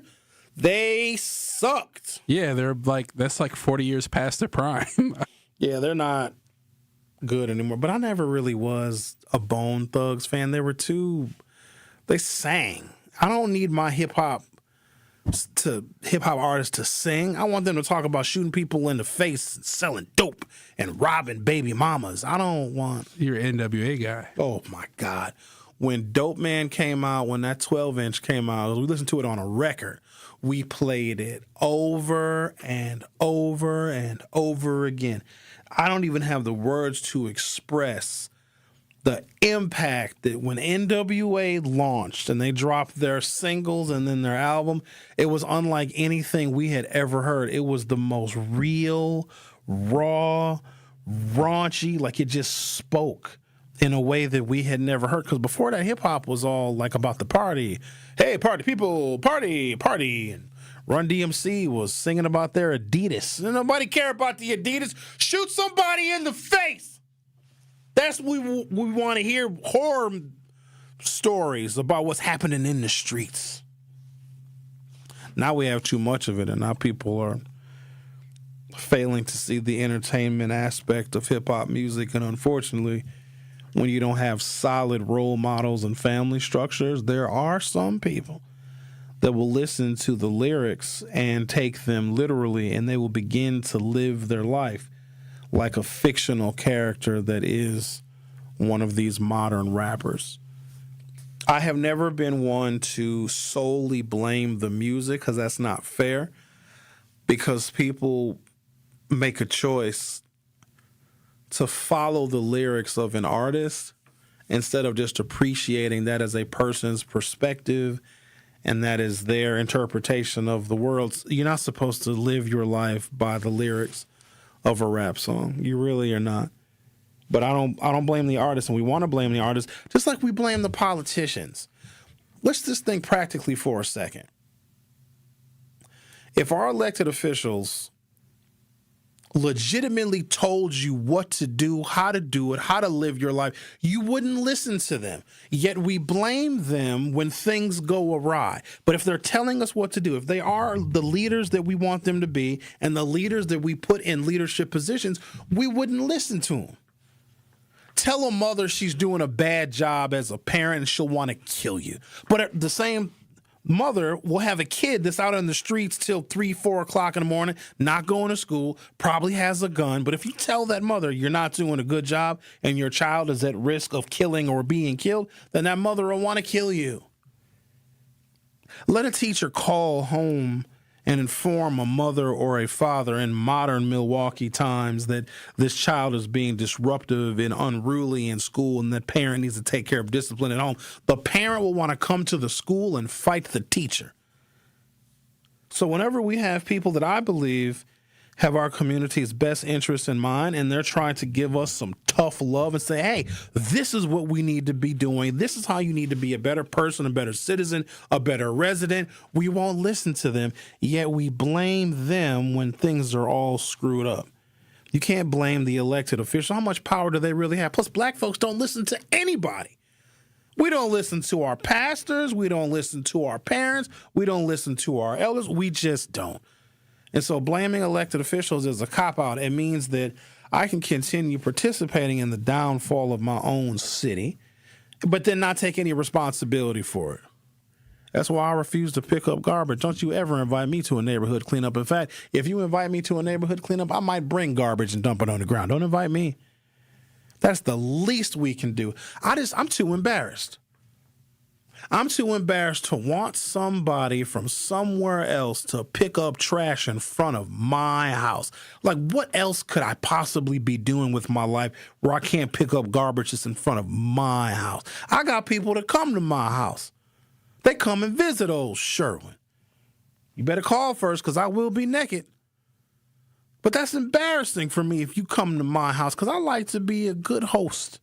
I like to entertain. I don't want you coming to my house. I got garbage in front of my house. You're going to talk about me. Or you might take a picture and put it on social media and say something like, I went to Sherwin's house and he had blunt wrappers and potato chip bags all up in his front yard. I get stuff delivered to my house. Delivery drivers, God bless them, sometimes listen to 101.7 The Truth while they're in their vehicles and making their deliveries and delivering the DoorDash. I don't want them saying, oh, snap, I'm delivering to Sherwin Hughes. And they get there and they see all this garbage in front of my house. They're going to be like, ugh, Sherwin's a fat bastard. I don't want them thinking that. Anything else you want to get off your chest? You over here trying to goad me. Don't be doing that. Got a lot on my mind. Got a lot to think about now. I'm not doing anything. I'm just here to support you and listen. You can listen quietly. Anything else you want to get off it? Yeah, it's a lot I want to get off my chest. I'm not picking at anything. I'm just listening. What you want to get off your chest, man? Go ahead. You got 30 seconds. Come on. Got 30 seconds. What do I want to get off my chest? You ready to be involved in a trust? With the Courier and the WNOV and the radio stations and the newspapers? Yeah, it should be very interesting. All right, then. All right. What about you, Zach? You excited? You happy?